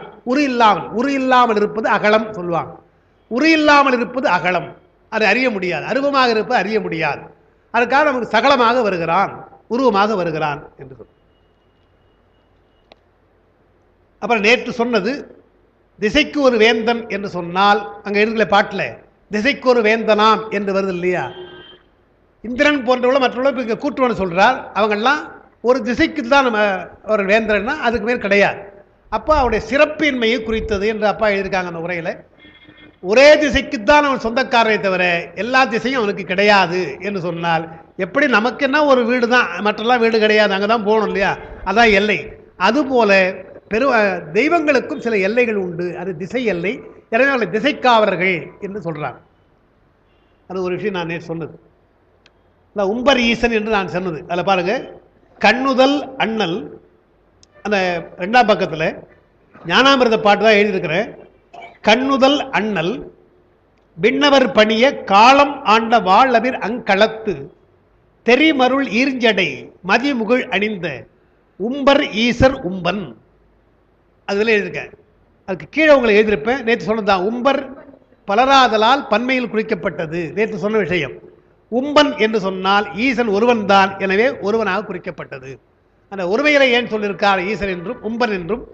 உம்பர் என்று என் பன்மையிலே சொன்னான் என்றால் தேவர்கள் பலர், எனவே உம்பர். பெருமான் ஒருவன் தான், தேவதேவனாக மகாதேவனாக ஒருவன் தான், எனவே ஈசன் அல்லது உம்பன் என்று சொன்னார். அதுதான் தேவர்கோ அறியாத தேவதேவன் நேற்று சொன்னோம். அதுக்கு கீழே ஒன்று எழுதியிருக்கிறேன். அந்த ஞானாமிர்த பாட்டில் கண்ணுதல் அண்ணல் என்று வருது. நமக்கெல்லாம் கண் இருக்கிறது, ஆனால் நெற்றியிலே கண் கிடையாது, எனவே அது வேறுபாடு. அப்ப பெருமாளுக்கு நமக்கு என்ன வேறுபாடுன்னு பார்த்தீங்கன்னா, கண்ணு நமக்கு கூட இருக்குது, 2 கண்ணு தான், 3வது கண்ணு கிடையாது. ஒன்னா பொட்டு வச்சுக்கலாம், சந்தனம் வச்சுக்கலாம், தவிர 3வது கண்ணு கிடையாது. யோகத்தினால கொண்டு வரலாம் சொல்றாங்க, அது யோகிகளுக்கு உள்ளது. அப்ப கண் என்பது அவனுக்கு நெற்றி கண், நமக்கு 2 கண்ணு தான். சடை என்று சொன்னால் இப்ப இருக்கிற நம்ம முனிவர்கள்லாம் சடை வச்சுக்கிறாங்க. நிறைய பேர் சடையை பார்க்கறோம். திருவண்ணாமலை போனீங்கன்னா நிறைய பேர் சடையோட உட்கார்ந்துருப்பாங்க. ஆனா அங்க மேல கங்கை இருக்குதா என்றால் அது கிடையாது. அப்போ பெருமானுக்கு சடை இருந்தாலும் கங்கை புரிந்தவனாக இருக்கிறான் என்பதால் ஈர்ஞ்சடை, ஈர்ஞ்சடை கங்கைக்கு. அப்புறம் கழுத்து என்று சொன்னால் எல்லாருக்கும் கழுத்து உண்டு, ஆனால் உள்ளே இருக்கிற கரை, கரைக்கண்டனாக கரைமடுது அவனுக்குத்தான் இருக்கிறது. காலம் என்றால் நஞ்சுன்னு அர்த்தம். காலம் ஆண்ட வாழ் அவிர் அங்களம் என்கிறார். நல்ல வார்த்தை போடுறாருங்க. இதை வைத்து நாம சொல்றது நான் சொல்லியிருக்கேன். அதாவது விஷத்தை அவர் சாப்பிட்டு கண்டம் கருத்தார் என்று சொல்லக்கூடாது. ஏனென்றால் ஒரு பொருள் பெருமானை மாற்றமடைய செய்யாது. ஏன்னா எல்லாம் அவனுடையது. இந்த மாதிரி சடப்பொருள்கள் மாற்றம் செய்யாது. நமக்கு தான் விஷம் குடிச்சா ஆபத்து தவிர அவனுக்கு ஒன்றும் ஆபத்து கிடையாது. அப்போ கருப்பா இருக்கிறது என்ன என்று சொன்னால் சிவந்த மேனி, அவனுக்கு சிவந்த கழுத்து, உள்ளே சாப்பிடுகிற பொழுது அந்த கருப்பு விஷம் கருப்பா இருக்குது. அதை இங்க நிற்க வைத்துக் கொண்டிருக்கான். சில பேருக்கு மச்சம் இருப்பது போல அவனுக்கு அழகாக செவக்கஜவேன்னு இருக்கிறவனுக்கு உள்ளே இருக்கிறது டிரான்ஸ்பரண்டா தெரியுதுன்றார்.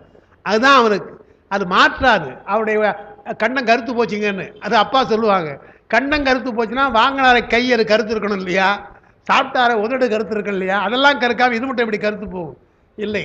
கரைமடர் என்றால் அதை ஏன் அவர் வைத்திருக்கிறான் என்றால், திருமலர் நான் படிக்க போனது, அந்த கரை என்பது நம்முடைய ஆணவம்.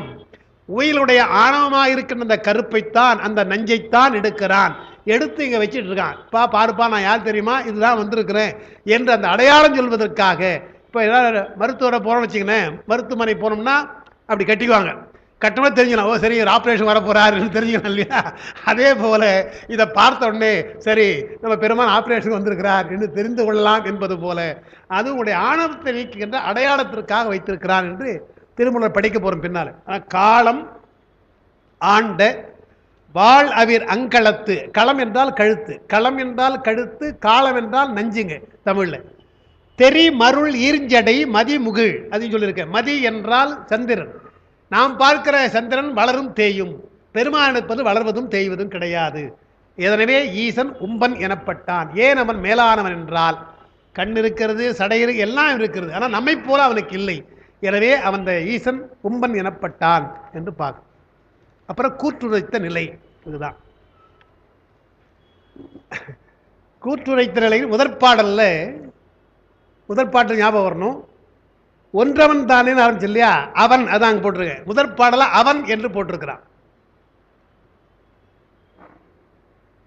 இரண்டாவது இப்ப நான் சொல்ல கூற்றுரைத்தான் என்பது சிறப்பு நிலை என்று. மாதுக்கு நாதன் என்பதும் கூற்றுரைத்தான் என்பது சிறப்பு நிலை அவனுக்கு. அர்த்தநாள் அவன் என்று சொன்னால் பொதுவான சொல் தான், அவன் பொதுவான சொல்லுது.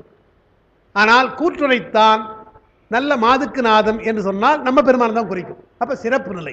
அப்ப என்ன பண்ணும், ஒருவரை குறிக்கிற பொழுது சிறப்பு நிலையிலும் சொல்லலாம், பொது நிலையிலும் சொல்லலாம் என்று இருக்குது. அது இலக்கணம். அதில் என்ன சொல்றாரு இலக்கணம் எப்படின்னா, முதல்ல சிறப்பு நிலையை சொல்லிவிட்டுத்தான் பொது நிலையை சொல்லணும். ஆசிரியர் வகுப்புக்கு வந்தார், அவர் பாடம் நடத்துகிறார் என்று சொல்லணும். அவர் வகுப்புக்கு வந்தார், ஆசிரியர் பாடம் நடத்துகிறான்னு சொல்லக்கூடாது. ரெண்டும் ஒன்று தான், ஆனால் அப்படி சொல்லக்கூடாது. ஆசிரியர் வகுப்பிற்கு வந்தார், அவர் பாடம் நடத்துகிறார் என்று அவர் சொன்னாங்க, ஆசிரியர் என்று குறிக்கும். அப்ப ஆசிரியர் என்ற சிறப்பு பெயரை சொல்லிவிட்டு பொது பெயராக இருக்கிற அவர் என்பதை சொல்ல வேண்டும். இதுதான் அடிப்படை. ஆனால் திருமந்திரத்தில் என்ன பண்ணாரு, ஒன்று அவன் முதல்ல சொல்லிட்டார், அவன் சொல்லிட்டார். அவன் சொல்லிட்டு அடுத்து இரண்டாவது பாட்டில் கூற்றுரைத்தான் நல்ல மாதுக்கு நாதன் என்று சிறப்பை சொல்லுகிறார். அப்போ பொதுவாக சொல்லிட்டு சிறப்பை சொல்லலாமா? சிறப்பை சொல்லிவிட்டு தானே பொதுவாக சொல்ல வேண்டும் என்ற ஒரு கேள்வி வருகின்றது. அந்த அந்த விஷயத்தை விளக்கிறதுக்கு முன்னால ஒரு தர்க்க முறைப்படி ஒரு விஷயம் அதுதான் எழுதியிருக்கிறாங்க. கொஞ்சம் கஷ்டமானது தான், இருந்தாலும் நம்முடைய காஞ்சிபுரம் மக்களுக்கு சொல்ல வேண்டும் என்று தான் அதை சொல்ல. இவங்களெல்லாம் வகுப்பில் அதை கொஞ்சம் நடத்தியிருக்கிறேன், அவங்களுக்கு பாஷை நடத்தும் போது நான் நடத்தியிருக்கிறேன் அந்த விஷயம். அதில் கொஞ்சம் பார்ப்போம், அதை மட்டும் பார்ப்போம். இப்போ என்ன நான் சொல்லியிருக்கிறேன், சிறப்பு பெயரை சொல்லிவிட்டுத்தான் பொது பெயரை சொல்லணும். ஆனால் திருமூலர் பொது பெயரை சொல்லிவிட்டு பின்னாலே இரண்டாவது பாட்டு சிறப்பு பெயரை சொல்லியிருக்கிறார் என்று பார்க்கும். அது ஏன் என்பதை அப்புறம் பார்க்க போறோம். அது அப்படியே இருக்கட்டும். இந்த இங்கே எழுதி இதை படிக்கலாம், புரிதா பாருங்க. எனினும் சிறப்பு பெயரை கூறிய பின் இலக்கணம் கூற வேண்டும், ஏனெனில் இலக்கணம் பொதுப்பட கூறுவது. உங்க இதில் எழுதியிருக்கிறேன். எனினும் முதற்கடவுள் ஆவான், இவ்வாறான இலக்கணம் பெற்றிருத்தல் வேண்டும். அது சிவபிரானை அன்றி ஏனையோர் கூறும் கடவுளருக்கு முதன்மை பொருந்தாது என்பதை நிறுவுதல் பொருட்டாகும். அவருக்கு தெரியும் இந்த இலக்கணம் கடவுள் இலக்கணத்தை முதல்ல சொன்னா அவனும் சொல்லலாம் சிவனும் சொல்லலாம்பா, தப்பில்லை. ஏனென்றால் இந்த இலக்கணம் எல்லாம் பொருந்திய கடவுள் வேற யாருமே கிடையாது, ஒரே ஆள் தான். எனவே நான் சொல்ல வேண்டிய அவசியமே கிடையாது. அவன் என்று சொல்லிட்டு சிறப்பு இலக்கணத்தை சொல்ல சொல்ல அது சிறப்பாகவே அவனுக்கு அந்த பெயராக போய்விடும் என்பதனால்தான் முதற்கடவுள் இலக்கணம் என்ன நம்முடைய கொள்கை. அது ஒன்றவன் தானே இரண்டவன் இந்த சிவபெருமானுடைய இலக்கணத்தை அவர் சொல்லலை, நல்லா ஞாபகம் வைத்துக்கணும். கடவுள் என்றால் என்ன இலக்கணம் அதுதான் அவர் சொல்றார். முக்கியமான விஷயம் அது. நம்முடைய இதை கூட சொல்லியிருக்கேன், திருமறை அருட்பணி அடிக்கடி சொல்றது அது. அதாவது சைவத்தின் மேல் சைவம் வேறில்லை, சமயம் வேறில்லை, அதன் மேல் சார் சிவமான் தெய்வத்தின் மேல் தெய்வம் இல்லைன்னு சொன்னா நம்ம சமயம் தான் பெருசா, நம்ம சிவம் தான் பெருசான்னு ஒருத்தன் கேட்பானா, கேட்கப்பட்டானா இல்லையா? அதுக்கு நாம் எப்படி பதில் சொல்றோம்? சமயம் என்று சொன்னால் என்ன உண்மைகளை கொண்டிருக்க வேண்டும், என்ன தத்துவங்களை கொண்டிருக்க வேண்டும், அதை கொண்டிருக்கிறது. இது கடவுள் என்று சொன்னால் அது எது இலக்கணம் பொருத்தமான இலக்கணம் எதுவோ அதைத்தான் நாம சொல்றோம். அப்படி இந்த எல்லா இலக்கணமும் பொதுவாக பொருத்தமாக இருக்கிற இலக்கணமாக உடையதுதான் நம்முடைய சைவம், நம்முடைய கடவுள். இவன் கடவுள் இலக்கணம் சரியாக நாம் சொல்லுகிறோம்.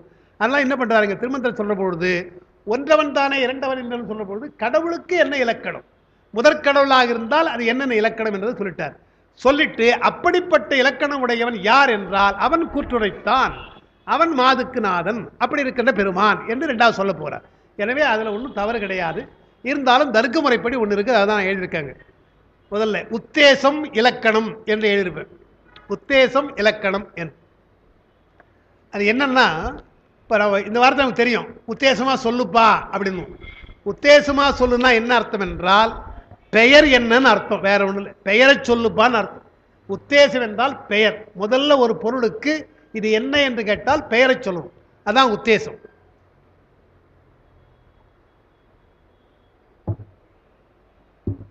அதுக்கு பின்னால அந்த பொருளுக்கு இலக்கணம் சொல்லணும். பெயரை சொல்லிவிட்டு தான் இலக்கணம் சொல்ல வேண்டும் என்பது அடிப்படை. நமக்கு தெரிந்த பாட்டு, அப்பருடைய பாட்டு தெரியும். முன்னம் அவனுடைய நாமம் கேட்டாள், மூர்த்தி அவனிருக்கும் வண்ணம், அதெல்லாம் இலக்கணம். பின்னால் அதெல்லாம் இலக்கணம். முதல்ல யார் என்றால் அவருடைய பெயர், முடிஞ்சு போச்சு. முன்னம் அவருடைய பெயர் கேட்டார், நாமத்தை கேட்டார். அதற்கு பின்னால அவருடைய வண்ணம், அவன் இருக்கிற ஊர் என்ன என்ன அப்புறம் பார்க்கிறார். அப்ப இலக்கணம். அப்ப முதல்ல உத்தேசம் என்பது பெயர் என்று அதை வரார். இங்க உத்தேசம் கூறிய பின்னரே இலக்கணம் கூறுதல் முறைமை, அது தர்க்க மதம். உங்க நோட்ஸ்ல கொடுத்துருப்பேன். உத்தேசம் கூறிய பின்னர் தான் இலக்கணம் கூற வேண்டும், அதுதான் முதன்மை.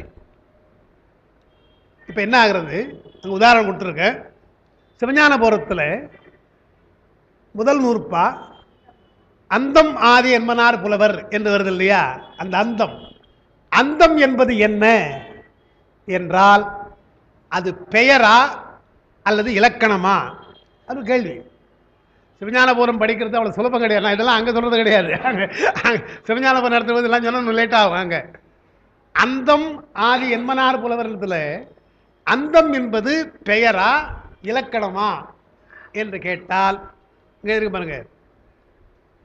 தர்க்கமரம் என்ன சொல்றான்? அந்தம் என்பது பெயர் அல்ல. நாம என்ன சொல்றோம்? அது பெயர்னு சொல்றோம். அந்தம் என்பது பெயர் என்று சொல்றோம். ஆனா அவன் என்ன சொல்றான்? அந்தம் பெயர் கிடையாது. ஏன்னா அது என்ன காரணம்? அவன் சொல்றான் அந்தம் என்பது உத்தேசம் அன்று, உத்தேசம் அன்று, உத்தேசமாவது பெயர் மாத்திரையால் பொருள் புலப்படச் சொல்லுதல் என்பது நியாய நூல் துணிவு. இப்ப அந்தம்னு நான் சொன்னேன் இல்லையா? இப்போ அது எல்லாம் விட்டுருங்க, விளக்கத்தை விடுங்க. அந்தம்னு சொன்ன உடனே உங்களுக்கு என்ன புரியுது? முடிவுன்னு புரியுது. முடிவு என்று புரிஞ்சால் அந்த இடத்துல அந்தமாதி என்ற பொழுது முடிவை செய்கின்ற பெருமான் என்பது புரியுது. அது புரியக்கூடாதுன்றான் தர்க்கத்துல. அந்தம்னா அந்தம், அதான் புரியணுமே தவிர அந்தத்தை செய்கின்றவன், மகா சங்காரத்தை செய்கின்ற கடவுள் என்னெல்லாம் புரியக்கூடாது. உதாரணமாக இது பிளாஸ்க்குன்னு சொல்லிட்டோம். பிளாஸ்க்குனா பெயர் தான் தெரியும் உங்களுக்கு. இதை பற்றி தெரிஞ்சு கொண்டாலும் தெரிஞ்சுக்கிறீங்க. முதல் முறையாக சொல்றது பெயரளவு தான் சொல்லணுமே தவிர இலக்கணம் தெரியாது. எனவே உத்தேசம் என்றால் அங்க பாருங்க, உத்தேசமாவது பெயர் மாத்திரையாய்.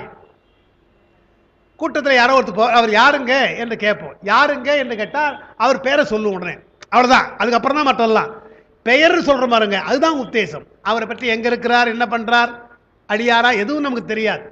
பெயர் தெரிஞ்சும் பெயர் மாத்திரையாய் பொருள் புலப்பட என்ன பொருளை சொல்லுகிறோம் என்று தெரிந்தால் அதுதான் உத்தேசம் என்பது நியாய நூல். ஆனால் இங்க எப்படி இருக்குது? ஆதி என்பதால் அந்தம் விசேடிக்கப்படுகிறது. அந்தம்னு சொல்ல, ஆதி அந்தம் என்று சொல்ல. அந்தம் ஆதி என்பதை ஆதி அந்தம் என்று அந்தத்தை செய்கிறான் அவன் யார் என்றால் அவன் தான் ஆதியாகவும் இருக்கிறான் என்று ஆதி பகவன் சொல்றோம் இல்லையா? பகவன் ஆதின்னு சொல்ற பாருங்க. அதே மாதிரி ஆதி என்ற சொல்லால் அந்தம் என்பது விசேடிக்கப்படுகிறது. எனவே அந்தம் வாளா பெயராய் நில்லாது அந்தத்தை செய்யும் கடவுள் என காரணக்குறியாய் ஏனையோரில் பிரித்து இலக்கணம் தோன்ற நிற்றலால் விசேடிக்கப்படலால் காரணக்குறியாய் இலக்கணம் தோன்ற நிற்றலால் இது உத்தேசம் அன்று. அதான் சொல்றது. காரணக்குரியது கடவுள் முடிவை செய்கின்றவன் என்ற காரணம் தெரிகிறது அல்லவா? எனவே சிறப்பாக அவனை பற்றி சொல்லுகிறீர்கள், இலக்கணம் சொல்றீங்க. அவன் பெயரை கேட்டா அவன் என்ன செய்யறான்னு சொல்றீங்க இல்லையா? அது பெயர் அல்ல, அது காரணக்குறி. அது மட்டும் ஆதி என்பதோடு விசேடிக்கப்படுகிறது. அப்போ பெயர் என்பது ஒன்றை விசேடிக்கப்பட்டால், இப்ப பகவன் என்பது பெயர் வச்சுக்கொள்ள, ஆதி என்ற சொல் வந்தால் அது விசேடிக்கப்படுகிறது, விசேடமாகிறது. இப்ப ஆசிரியன் சொன்னா பரவாயில்ல, நல்ல ஆசிரியன் ஒரு வார்த்தை போட்டோம்னா விசேடிக்கப்படுது இல்லையா? அதே போல பெயர் சொல்லாமல் ஒன்றை சேர்த்தால் அந்தம்னு சொல்றீங்க, ஆதி என்னன்னு சொல்றீங்க, ஆதி என்பது விசேடிக்கப்படுகிறது. அப்புறம் காரணக்குறியாக இலக்கணது அழிப்பதாலே எல்லாவற்றையும் அந்த முடி சங்கரிப்பதாலே அவன் அந்தம் என்று தெரிகிறது. எனவே உத்தேசம் அன்று. இது ஆட்சேபம், தர்க்கமரம் சொல்லுகின்ற ஆட்சேபம். அதுக்கு எப்படி விளக்கம் கொடுக்கிறார் என்றால், முக்கியமான விளக்கம் அது. 2 எடுத்துக்காட்டு கொடுக்கிறார். சிவப்பிரகாசம் என்று ஒன்று, ஞானாமிர்தம், 2 எடுத்து கொடுக்கிறார். உங்களுக்கு எழுதியிருக்க, பலகலை ஆகமம் வேதம் யாவையினும் கருத்து பதி பசு பாசம் தெரித்தல். சிவப்பிரகாசம். பலகலை ஆகமம் வேதம் யாவையினும் கருத்து பதி பசு பாசம் தெரித்தல் சிவப்பிரகாசம். அடுத்து பசு பாசத்தோடு பதி ஆய் பெற்றி, அது ஞானாமிர்தம். 2 கொடுத்திருக்கிறார், 2 மேற்கோள். முதல் மேற்கோள், இங்கு பதிபசு பாசம் என்னும் உத்தேசம் தெரித்தலை விசேடித்து. உத்தேசம் கமா போடுங்க, நான் கமா போட மறந்துட்டேன். இங்கு பதிபசு பாசம் என்னும் உத்தேசம் கமா போட்டுங்க, சேர்த்து படிச்சா புரியாது. இங்கு பதிபசு பாசம் என்னும் உத்தேசம் கமா போட்டுட்டு தெரித்தலை விசேடித்து நின்றது. தெரித்தல் என்று சொன்னால் விளக்கி சொல்லுதல் அர்த்தம். தெரித்தல விளக்கி சொல்லுதல், விளக்கி சொல்லுதலை விசேடித்தல்.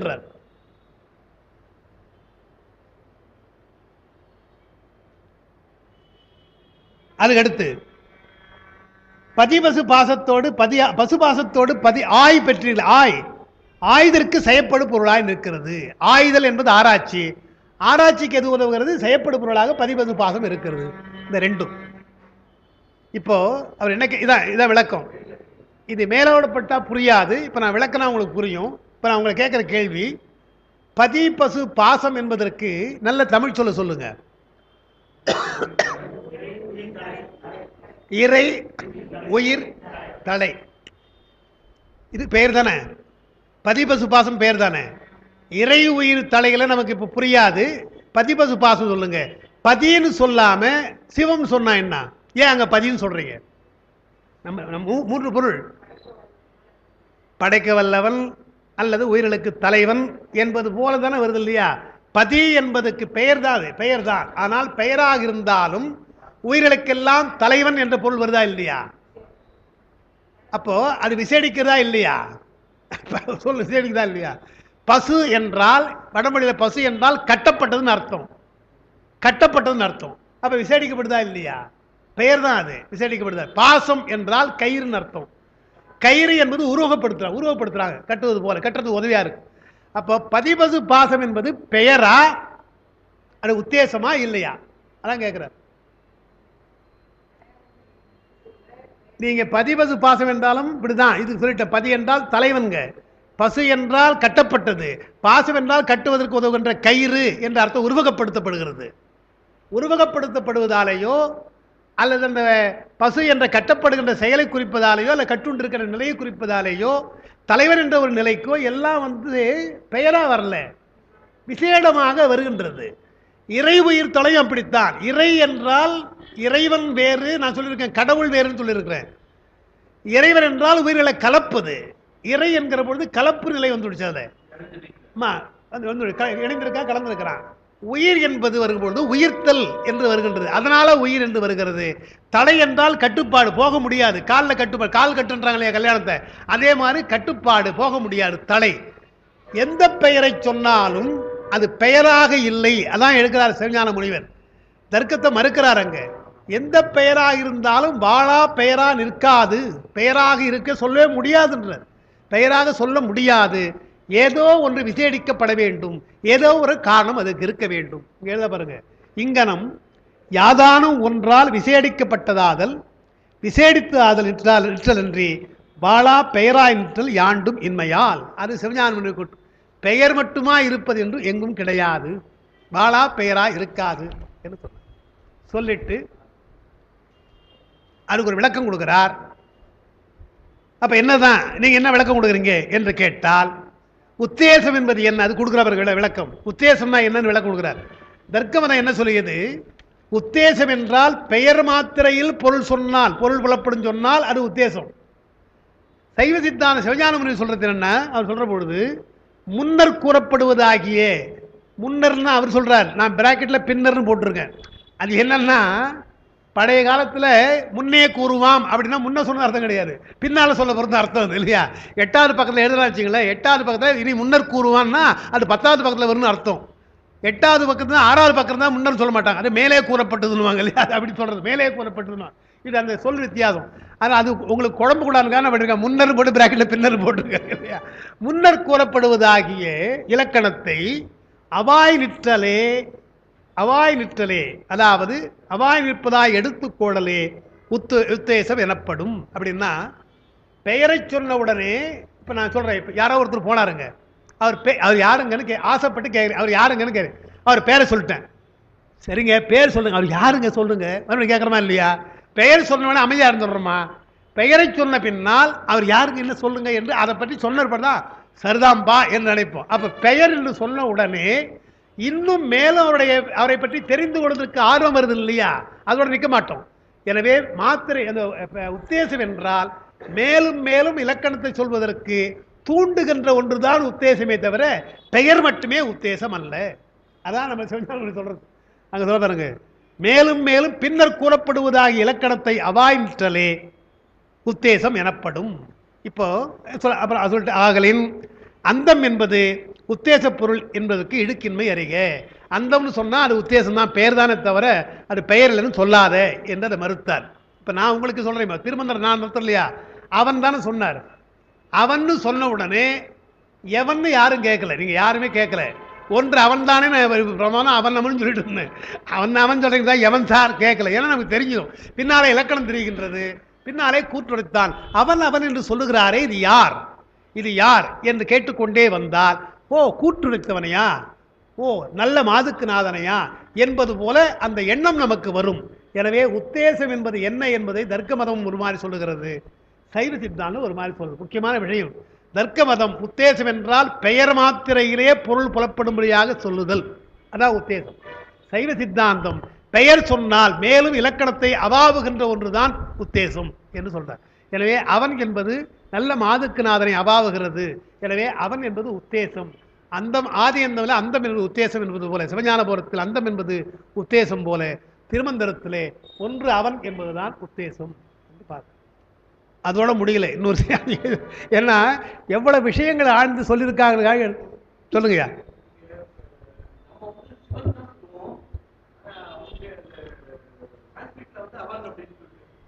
சிவனையா இல்ல, அது வேற. அதாவது வேதத்தில் எப்பவுமே என்னன்னா பிரம்மம் தான் சொல்லுவாங்க அவங்க. பிரம்மம் அது அது அதுதான் அவங்க கிடையாது. அது ஆனா பெண்ணான அவங்க சொல்றது கிடையாது எதுவுமே. அது அந்த அதுக்கெல்லாம் அது பிரம்மம் பெரியது என்று அப்படிதான் சொல்லுவாங்க. நீங்க சொன்னதுனால இது ஒரு விஷயம் ஞாபகம் எனக்கு. அதாவது இந்த வேதங்கள் ஐயா என ஓங்கி ஆழ்ந்த கண்ட நுண்ணியன்னு வருது இல்லையா. பொதுவாக எல்லாம் நாம் படிச்சுதான் இருக்கிறோம். வேதங்கள் ஐயா என ஓங்கி ஆழ்ந்த கண்ட நுண்ணின்னு சொன்னா வேதத்தாலே வாக்கினாலே அடைய முடியவில்லை, பெருமானை அடைய முடியவில்லை, சொல்லினாலே அடைய முடியாது என்றுதான் சொல்லுது. ஆகமங்கள் அப்படித்தான், ஆகமம் சொல்லுதாலே. ஆனால் வழிபாட்டு முறை செயல்களால் அறியலாம் என்று நாம் சொல்லுகிறோம். அந்த மனம் வாக்குக்கு எட்டாதவன் என்பதைத்தான் வேதங்கள் ஐயா என ஓங்கி ஆழ்ந்து அகன்ற நுண்ணியனாக இருக்கிறார் என்றால், ஆழ்ந்து அகன்று நுண்ணியன் மூன்று சொல்றார். ஆழமாக இருக்கிறான், ஆழங்கால் பட்டிருக்கிறான், பாதாளம் ஏழினும் கீழ் சொற்கழியும் பாதமலர் போல ஆழ்ந்திருக்கிறான், அகன்றிருக்கிறான். இவரே சொல்ல போறார், யார் அறிவார் அண்ணல் பெருமையை அகலமும் நீளமும் சொல்ல போறார் பார்க்கிறோம். நுட்பமாக இருக்கிறான் என்று சொன்னால் ஓரளவு வானம் விரிந்திருக்கிறது சொல்றோம், அவ்வளவுதானே தவிர அது எப்படின்னு தெரியாது. அது போல அந்த எல்லைக்குள்ளே அடங்காதவர் தான் ஆழ்ந்து அகன்ற நுண்ணியன்னு சொன்னார். அதை இன்னொரு வகையாக சொல்லுகிறார்கள், அதுக்கு இன்னும் கொஞ்சம் தெளிவா இருக்கும்னு நான் நினைக்கிறேன். அதாவது வேதங்கள் எல்லாம் பெருமானை பற்றி சொல்ற பொழுது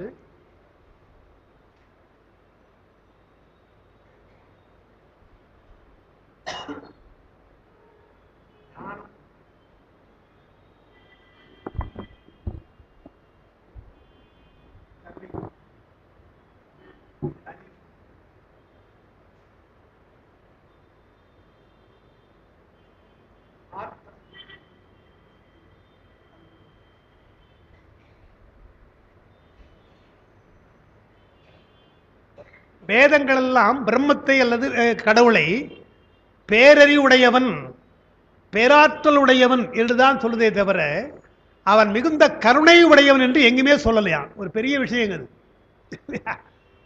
வேதங்களை படிக்க படிக்க நீங்க பார்த்தீங்கன்னா சொன்ன மாதிரி பிரம்மம் என்றால் பெருசா இருக்குது ஊன்னு சொல்லுவாங்களே தவிர, அது என்றால் அங்கே இங்கே இருக்கு சொல்லுவாங்களே தவிர கருணை உடையவனாக இருக்கிறான், பெருங்கருணை உடையவனாக இருக்கிறான் என்று சொல்வது கிடையாது வேதங்கள். எனவே இன்னும் வேதங்கள் முழுமையாக அவன் அறிந்து கொள்ள முடியவில்லை. பெருமானை அறிந்து கொள்ள வேண்டும் என்றால் அவன் ஆற்றலை காட்டிலும் அவனுடைய அறிவை காட்டிலும் உயிரிழத்தே கொண்டிருக்கின்ற அன்பைத்தான் சொல்லணும், கருணைத்தான் முதல்ல சொல்லணும். இங்க கூட இரண்டவர் இன்னொரு ஏன் சொன்னார், முதல் பாட்டே ஏன் சொன்னார், கேழில் பரஞ்சோதி, அது அவருடைய அறிவை காட்டுறது. ஆனா கேழில் பரங்கருணை என்று சொன்னார். சன்மார்க்கிகள் இங்க இருக்கிறாங்க, அருட்பெரும் சோதி, தனிப்பெரும் கருணைன்னாங்க. அப்போ கருணைத்தான் நம்ம பார்க்கிறோம். எல்லா திருமுறைகளும் அருளை சொல்லுகிறது. எனவே வேதங்கள் எல்லாம் ஐயா என ஓங்கி அறிவை சொல்லுகிறது, வியக்கிறது, ஆற்றலை வியக்கிறதை தவிர அவனுடைய கருணையை வியக்கவில்லை. எனவேதான் வேதங்கள் ஐயா என ஓங்கி ஆழ்ந்தகல் என்று நம்முடைய மாணிக்க வாசகர் சொன்னான்னு சொல்லுவாங்க. அது அது ஒரு விஷயம். அதுக்காக சொன்ன, சிறப்புக்காக சொல்றது. அன்பெரும் பிடி மலையில், அன்பெரும் மலையிலா அகப்ப பிடியில் அகப்படும் மலையே. ஆமா,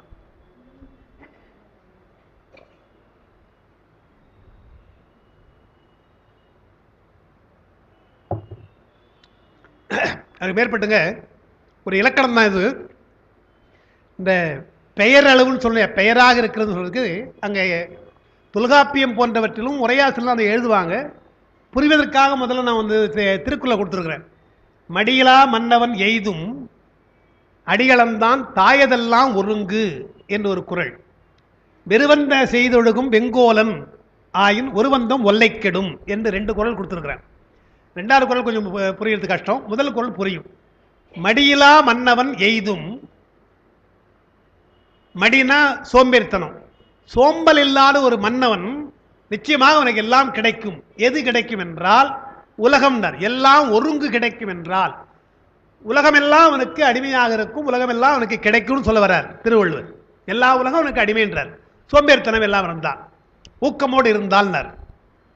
அதுக்கு என்ன சொல்ல வந்தார், அடியளந்தான் தாயதுன்னர். அடியளந்தான் யார் தெரியலையா உங்களுக்கு? திருமால் தான். திருமால் தான் மூவடியாலே உலகத்தை அளந்தான். நமக்கு உலகளந்த பெருமாள் நமக்கு தெரியும். அடியளந்தான். தாயதுன்னு இருக்கு இல்லையா, தாயது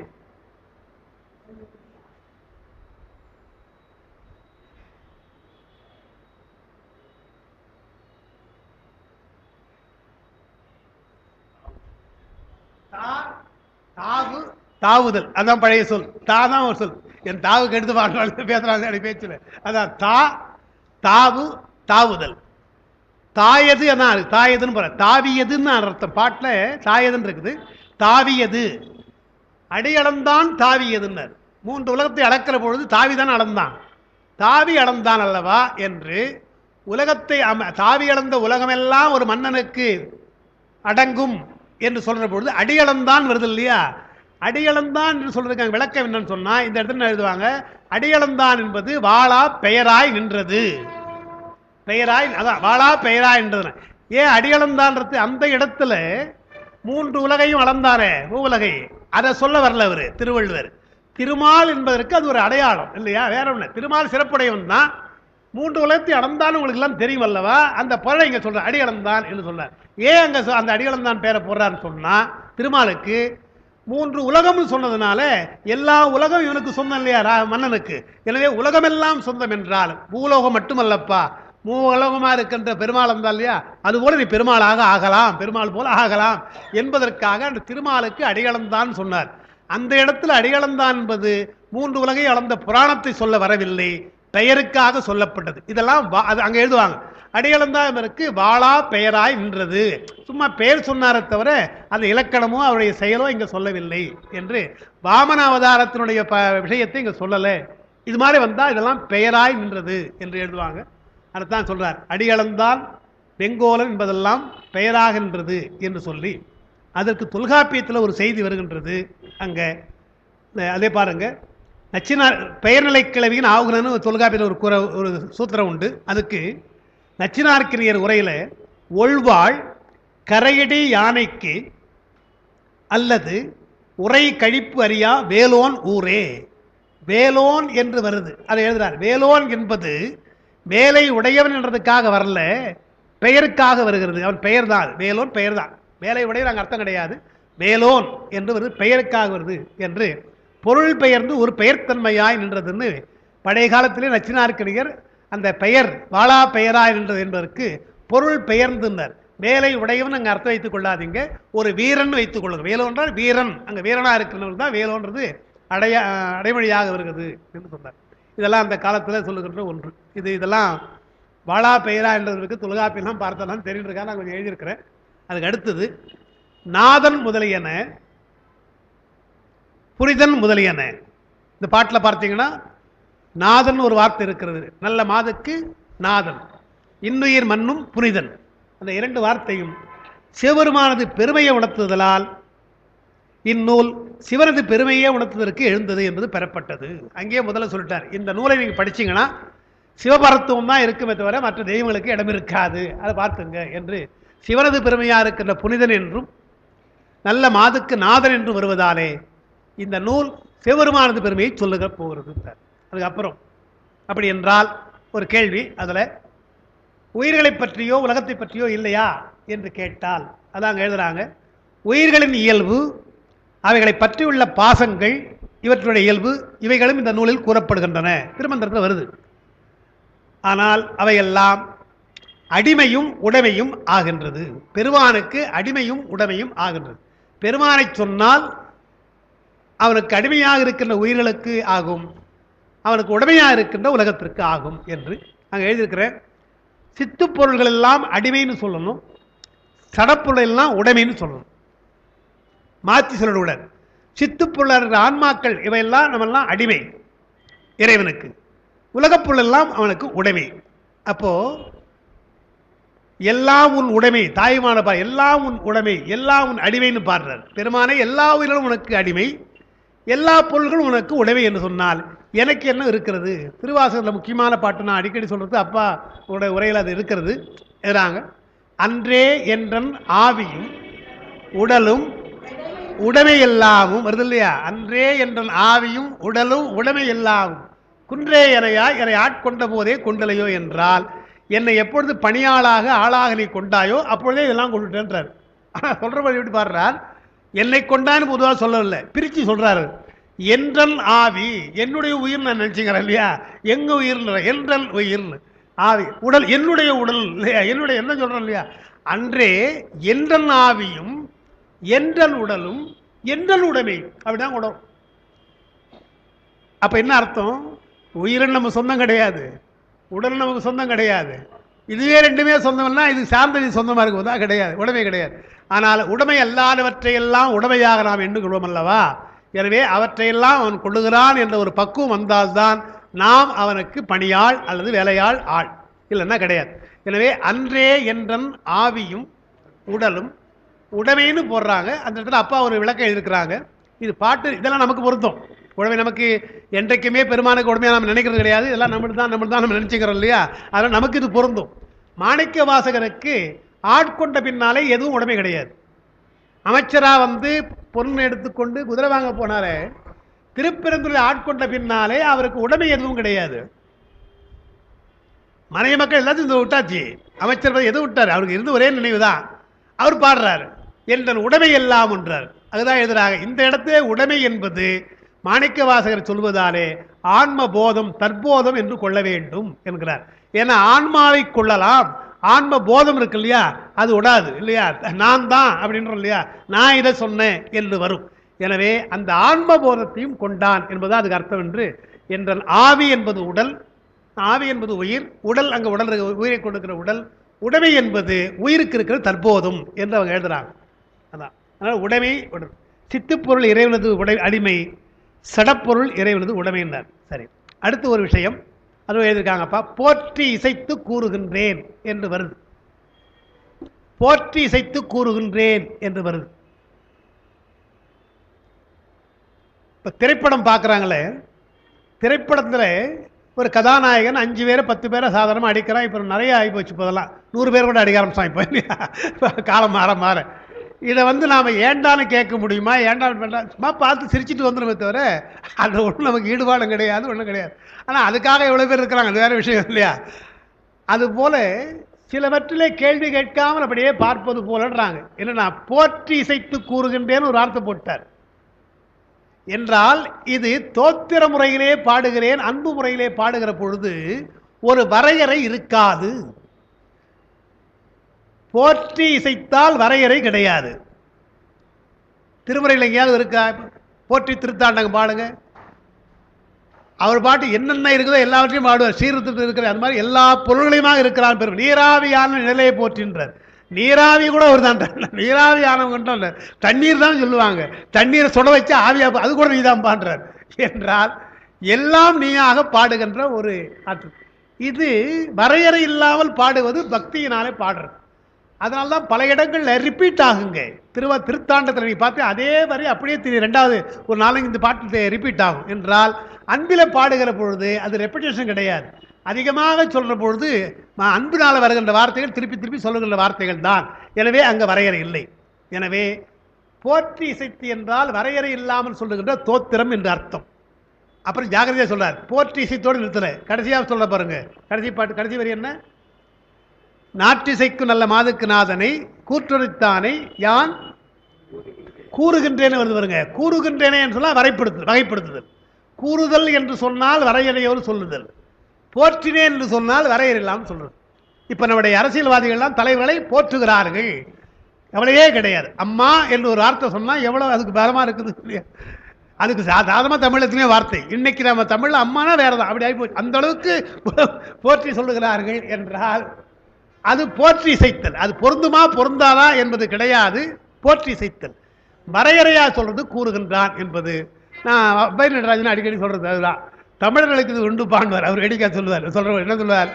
ஆங்கிலேயர் என்று சொன்னால் எல்லாம் வரையறை செய்து சொல்லுவான். வரையறை செய்து அவன் சொல்லுவான்.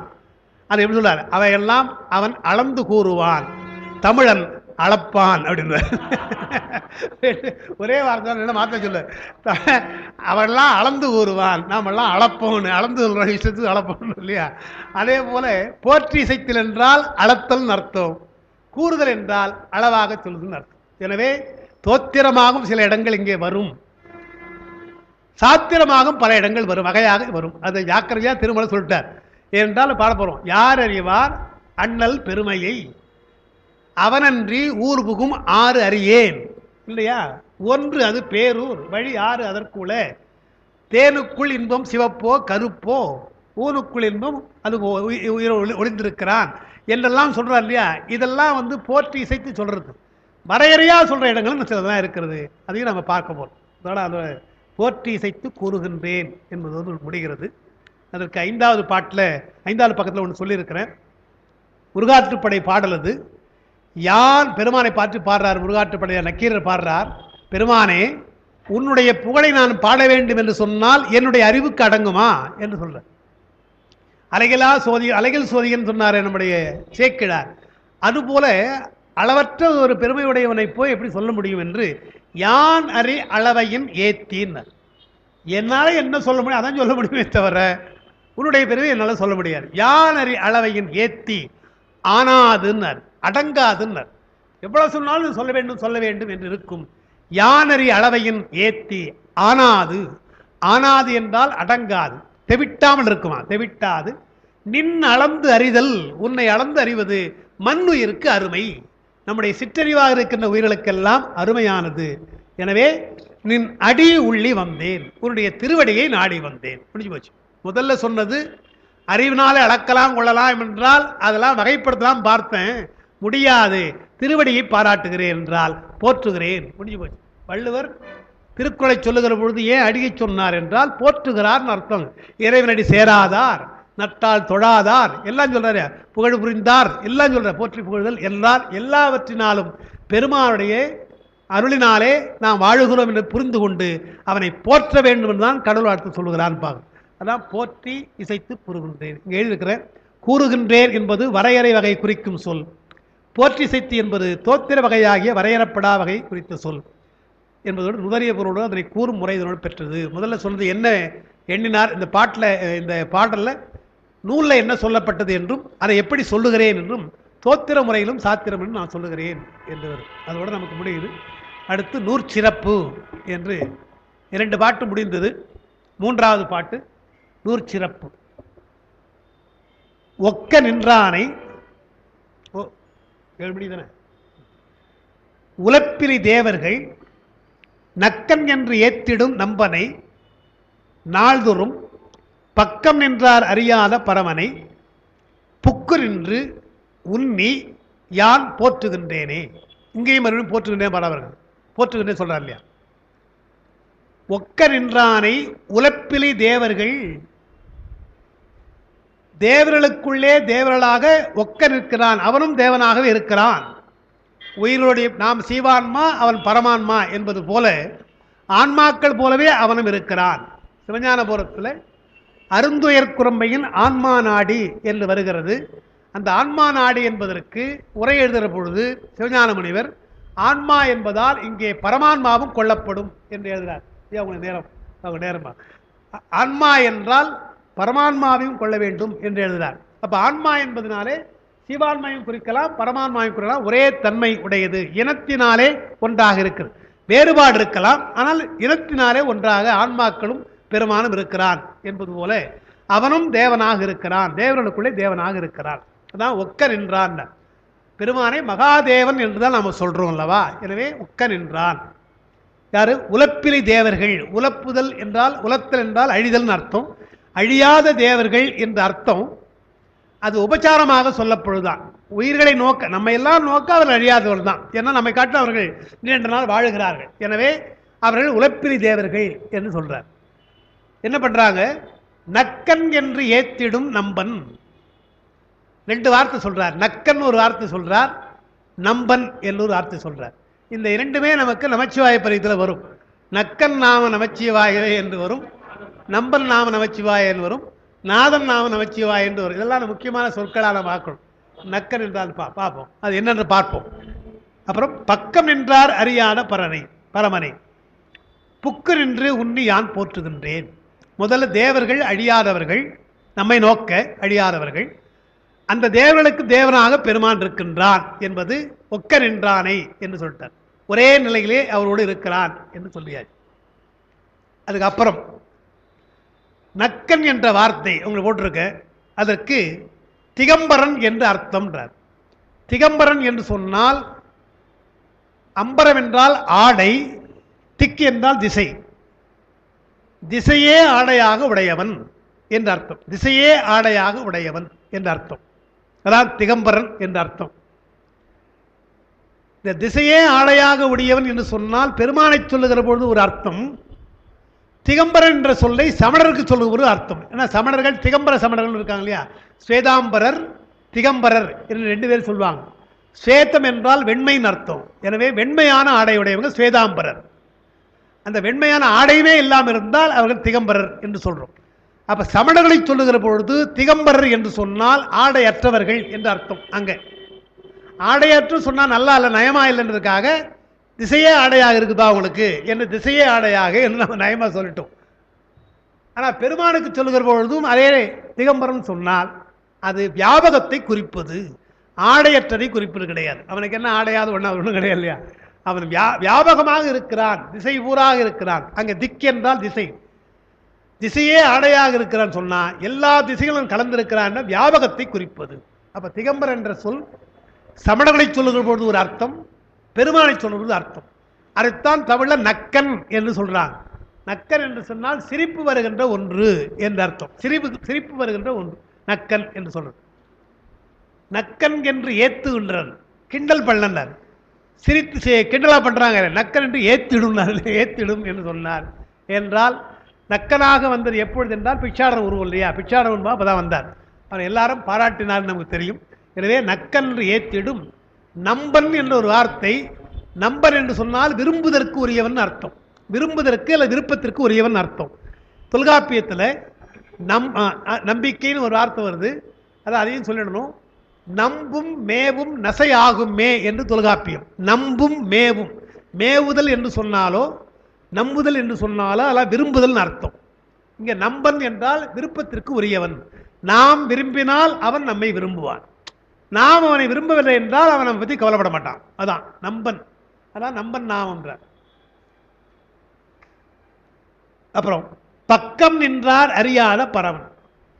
பக்கம் நின்றார் என்றால் பெருமானுக்கு பக்கத்திலே இருக்கிறவங்க தான். தேவர்களை சொல்ல நல்லா பார்க்கணும். தேவர்களை தனியாக பிரிச்சிட்டாரு. தேவர்கள் எப்பொழுதும் பக்கம் இருக்க முடியாதுங்க.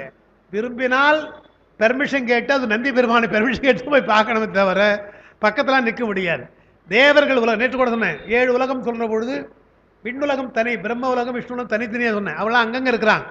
அவளுக்கென்று ஒரு முறை இங்கே சொன்ன ஞாபகம். அதாவது பெருமானை கைலாயத்தில் போய் பார்க்க வேண்டும் என்று சொன்னால் அவரவர்களுக்கு ஒரு நேரம் உண்டு. அப்போ தான் பார்க்கணும். அப்பாயின்மெண்ட் மாதிரி தான் அங்கெல்லாம். யார் வேண்டுமானாலும் போய் பார்க்கலான்னு அங்கே முடியாது. ஆனால் அடியார்கள் எப்பொழுது வேண்டுமானாலும் பார்க்கலாம் என்று ஒரு விதி நமக்கு இருக்காங்க. நாம தான் எப்போனாலும் போகலாம் என்று நமக்கு தான் கொடுத்துருக்காரு என்று சொல்கிறாங்க. அதான் நான் அன்றைக்கி கூட சொன்ன ஒரு ஞாபகம்.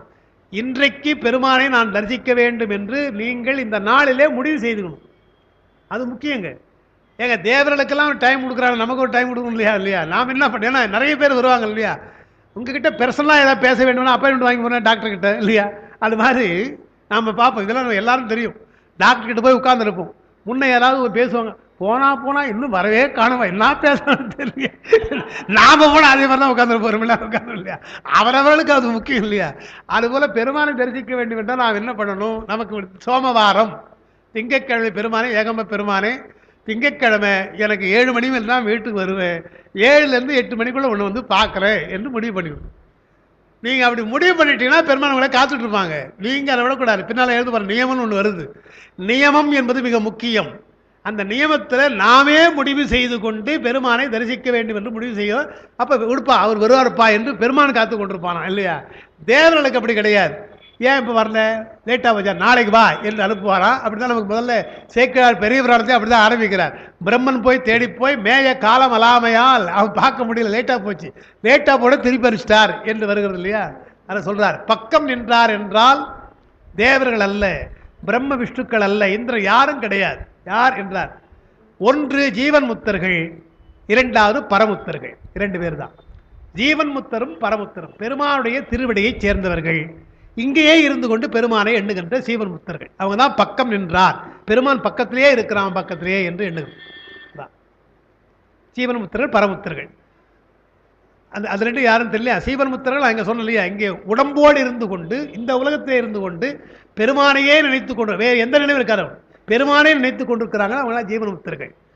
பரமுத்தர்கள் சொன்னால் பெருமானுடைய திருவடி அடைந்தவர்கள், திருவடி அடைந்திருக்காங்க. இவங்க 2 பேரும் பக்கம் நின்றார் அறியாத பரமன்னர். அறியாத என்று சொன்னால் முழுமையாக அறியாதன்னு அர்த்தம். அதான் உங்களுக்கு பின்னால் எழுதியிருப்பேன். பக்கம் நின்றாரும் அறியாத பரமன். பெருமானை அடைந்தவர்கள் கூட அவனை முழுமையாக அடைய முடியாது. அதாவது இப்ப நினைவு வருது, அப்ப நினைவு வரல, எழுதும்போது நினைவு வரல. திருக்கோவையால முக்கியமான வரி அது.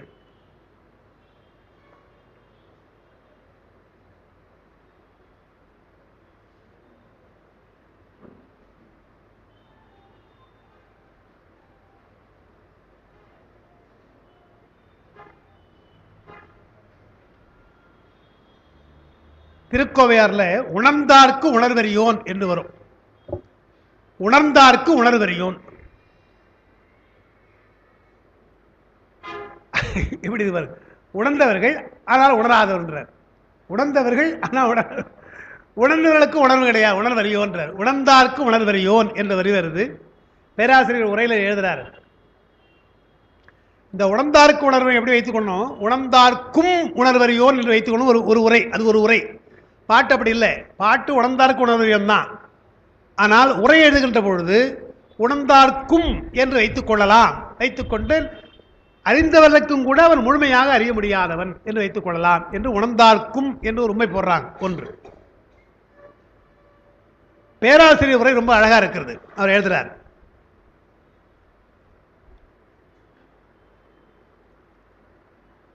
அப்பர் பெருமானுடைய பாட்டில் தெரிஞ்ச பாட்டு உங்களுக்கு.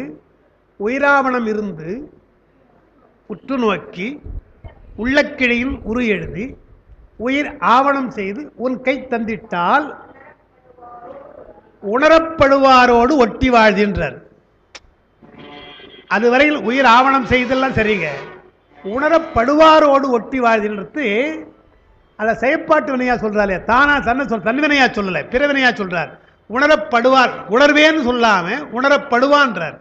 ஏன் உணரப்படுவார்னு போடுறாருன்னா, என்னுடைய உயிரை ஆவணமாக உன் கை தந்துட்ட, இனிமேற்பட்டு எனக்கு உணர்வு கிடையாது, எனவே நீதான் என்னை உணர வேண்டுமே தவிர நான் உன்னை உணர முடியாது என்பதற்காகத்தான் பெருமானுக்கு என்று அடைக்கலமான பின்னாலே நான் உன்னை உணர முடியாது, நீதான் என்னை உணர வேண்டும் என்று பதிஞானம், பசுஞானம் கிடையாது, பதிஞானத்தாலே உணரப்படுவாரோடு ஒட்டி வாழ்து என்று சொன்னார் என்று அங்கே சொல்லுவாங்க. அதுதான் அது மாதிரி தான் எழுதுறாருங்க பேராசிரியர். என்ன எழுதுறாருங்க, பெருமானை அறிய வேண்டும் என்றால் சித்தம், அதான் முக்கியம். சித்தம் செல்லாம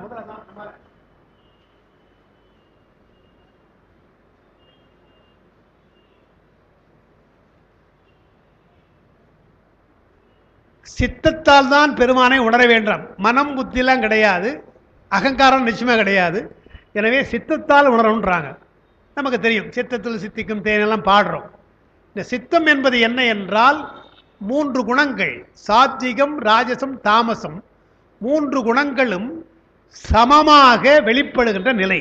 சமமாக வெளிப்படுகின்ற நிலை. ராஜசம் முன்னையோ தாமசம் முன்னே கிடையாது, 3ம் சமமாக வெளிப்படுகிற நிலை. வெளிப்படாத நிலை ஒன்று உண்டு, வெளிப்படுகிற நிலை உண்டு. வெளிப்படுகிற நிலை தான் சித்தம். வெளிப்படாத நிலை மூலப்பகுதின்னு ஒன்று இருக்குது, அது இப்போ நமக்கு தேவையில்லை. சித்தம் என்பது சாத்விக, ராஜச, தாமசம் என்ற 3 குணங்கள் சமமாக வெளிப்படுகிற நிலை. இதுவே உயர்ந்ததுங்க. இப்போ நமக்கெல்லாம் ஏதோ ஒரு குணம் முன்ன இருக்கும், மற்ற 2 குணம் தாழவா இருக்கும், குறைவா இருக்கும். ராஜச குணம் மேலிட்டால் சாத்விகமும் தாமசமும் குறைவா இருக்கும், தாமசம் மேலிட்டால் மற்ற 2 குணங்களும் குறைவா இருக்கும். அப்ப ஏதோ ஒரு குணம் மிகுந்து இருக்கும் இல்லையா? அப்ப அடுத்து நம்ம எப்படி பழக்கப்படுத்தணும், 3 குணங்களும் சமமாக இருக்கின்ற நிலை, அதான் நம்மால முடியும். அதான் நம்மால முடியும். கோபப்படக்கூடாது, விருப்பப்படக்கூடாது, அதான் அப்படி இருக்கும், அது சமமா இருக்கிறது. இந்த சமநிலையிலேயே பெருமான் நமக்கு ஓரளவு அருள்வான், சித்தத்திலே அருள்வான். அதான் சித்தம் அடகியார் பாடாரோ நம் சிவனை இதெல்லாம் அவங்க பாடுறாங்க. அந்த இடத்திலே ஓரளவு பெருமானை மனசினாலே புத்தியினாலே காட்டிலும் சித்தத்தினால் அனுபவிக்கலான்றாங்க. இங்க என்ன எழுதுறா பேராசிரியர், சித்தத்தினால் அனுபவிக்கின்ற பெருமான் அது உணர்ந்தார். அந்த உணர்ந்தார்க்கு என்பது இருக்கு இல்லையா, அதை சித்தத்தினாலே உணர்ந்தார். சித்தம் கருவியாக உணர்ந்தார். அவனை உணர்ந்த பின்னால் 3 குணம் தானே அவனுக்கு, 3 குணம் கிடையாது, இந்த குணம் கிடையாது, சாத்விக ராஜசம் கிடையாது அவனுக்கு. இந்த குணத்தினாலே அவனை சமமாக இருக்கிற நிலையை உணர்ந்த பொழுது, சித்தத்தினாலே உணர்ந்தவுடனே, அவன் ஆட்பட்டவுடனே அவன் குணம் நமக்கு வந்து விடுவதாலே இந்த 3 குணம் போயிட்டு சித்தம் போயிடுது. இப்போ சித்தமெல்லாம் அறிவித்தின்றதான் அர்த்தம். அங்க நம்முடைய குணம் போயிடும். அவனுடைய அருள் வருகிற பொழுது நம்முடைய 3 குணங்கள் போய்விடுகிறது, சித்தம் என்ற நிலை போய்விடுகிறது. அதான் சித்தம், அது ஒரு மலம் தான். 3 குணம் சமமாக இருக்கிற பொழுது அது மலம் தான். அவனை அடைகின்ற உடனே அந்த 3ம் போயிடுது, சித்த மலம் அறிவித்து என்று அவர் சொன்னார். சித்த மலம், அதான் உணர்ந்தார்க்கு என்று சொல்லிட்டு, சித்தத்தினாலே உணர்ந்தால் மீண்டும் அவனை சிந்திப்பதற்கு சிந்தனைக்கு சித்தம் கிடையாது. அங்க மீண்டும் சிந்திக்கணும்னா அவனுக்கு சிந்தனை கிடையாது. ஆனந்தத்தில் போயிடுறீங்க, ஆனந்தத்தில் அழுந்துடுறீங்க, எனவே சிந்திக்க முடியாது. சித்தத்தினாலே சிந்தித்து பெருமானை அடைந்தவுடனே சித்தம் போய்விடுவதாலே, சித்தம் என்ற கருவி போய்விடுவதாலே உணர்வறியோன் என்று சொன்னார். நம்மாலே உணர முடியாது, பெருமான் ஆனந்தத்தை தருது, ஆனந்தத்திலே போய்விடுகிறோம் என்று உணர்ந்தார்க்கு உணர்வறியோன் என்ற வார்த்தை ரொம்ப உயர்ந்த வார்த்தை. தத்துவத்தில் உயர்ந்த நிலையிலே சொல்லுகின்ற ஒரு விஷயம் அது. அதாங்க எழுதியிருக்கிறத, அது எனக்கு நினைவு வரல, இப்போ இங்கே ஞாபகம் வருது. அதேதான் சித்தம் அப்புறம் சிவமாக்கின்றார். எனவே பக்கம் நின்றாரும் அறியாத பரன் என்றால் பரமுத்தி நிலையிலே கூட பெருமானை முழுமையாக அறிந்தவர்கள் இல்லை என்று பார்க்கணும். அதான் இங்கே இருப்பாருங்க பொது, அந்த இப்போ நான் எழுதியிருக்கிறேன், ஒரு பொருளுக்கு பொது இயல்பு சிறப்பு இயல்பு என்று 2 உண்டு. 2 இயல்பும் அறிய வருவன யாவும் அசத்து பொருள்களே. முதல்ல ஒரு பொருளுடைய பொது இயல்பு தெரிந்தாலும் சரி, சிறப்பு இயல்பு தெரிந்தாலும் அவையெல்லாம் அசத்து பொருள். நாம் அறிகின்ற எல்லாம் அசத்து பொருள். அடுத்து ஓரளவு பொது இயல்பு அறிய வந்து சிறப்பியல்பு அறியப்படாமலே இருக்கும் நிலையும் ஓரளவு பொது இயல்பு அறிய வருவதும் ஆகிய நிலை இரண்டும் உடையது சத்து பொருள். முழுக்க முழுக்க அவனை அறிவது கிடையாது என்பது நம்மாலே முடியாது. ஏதோ ஓரளவு நாம் தெரிந்து கொள்ளலாம். யானறி அளவையில் ஏற்றினார் இல்லையா, அதுபோல ஏதோ கொஞ்சம் அறிந்து கொள்ளுகின்ற முறைதான் நமக்கு முடியுமே தவிர முழுமையாக அவனை அறிய முடியாது என்பதைத்தான் பக்கம் என்றாரும் அறியாத பரமன் என்று சொல்லி அதுக்கு பின்னால் உங்களுக்கு கொடுத்துருக்கிறேன். 6வது பக்கத்தில் எந்த யார் அவர் எவ்வகையார் கொலோ ஞானசம்பந்தர் பாட்டு, அது சொரூப லட்சணத்தை சொல்வது. எந்த யார் அவர் எவ்வகையார் கொலோ கேட்டறியோம் உனை கண்டறிவாரை. இவை சத்தாகிய இறைவனது சொரூப லட்சணம் அல்லது சிறப்பியல்பு ஆகும். பெருமானை முழுக்க அறிய வேண்டும் என்று சொன்னால் அது நம்மாலே அவருடைய சிறப்பியல்பை அறிய முடியாது. அதுதான் சத்து பொருள். நீங்கள் சத்து அசத்து என்கிற பொழுது பெருமானை தவிர சத்து பொருள் எதுவுமே கிடையாது. எல்லாம் அசத்து பொருள் தான். நம்முடைய அறிவினாலே அறிகின்ற எல்லாம் அசத்து பொருள் தான். அந்த அசத்து பொருளுடைய பொது இயல்பு நம்ம தெரிந்து கொள்ளலாம். இப்போ இதை இருக்குன்னு வைத்துக்கொள்ளேன், இதனுடைய பொது இயல்பு நம்ம தெரிந்து கொள்கிறோம். இது ஒளி வாங்கி என்பதை தெரிந்து கொள்கிறோம். இதனுடைய வடிவம் நம்ம தெரிந்துக்கிறோம். ஆழ்ந்து பார்க்கிற பொழுது இதை பற்றி தெரிந்த மெக்கானிக் இருக்கா இல்லையா, அவருக்கு ஆழ்ந்த விஷயம் தெரியும். அப்போது அசத்து பொருளை பொது இயல்பு நமக்கு தெரிகிறது, சிறப்பு இயல்பு நமக்கு தெரிகிறது. 5 பூதக்கலப்பு வைத்துக்கொள்ள நிலம் நீர் தீ காற்று என்றால் ஆராய்கிறார்கள் அல்லவா, அதுபோல. ஆனால் பெருமானை அறிகிற பொழுது பொது இயல்பு லேசாக தெரியுமே தவிர ஓரளவு தான் நமக்கு. அதுவே தெரியாத ஒரு சிறப்பியல்பு முழுக்க முழுக்க வரவே வராது, நம்முடைய அறிவிக்கே வராது. அதனால்தான் அவர்களெல்லாம் கூட எந்த யார் அவர் எவ்வகையார் கொலோ. ஞானசம்பந்தர் தோடுடைய செவியன் காடுடைய சொல்லை பொடி பூசினார் இதெல்லாம் சொல்லுறவர். அங்கே போகிற பொழுது எவ்வகையார் கொலோனா எப்படிமா இருப்பார் எனக்கு தெரியாதுன்ற. எவ்வகையார் கொலோம்னா அவர் தெரியாதுன்னா அது சொரூப லட்சணத்தை சொல்லுகிறார், இங்கே தடத்த லட்சணத்தை சொல்லுகிறார்.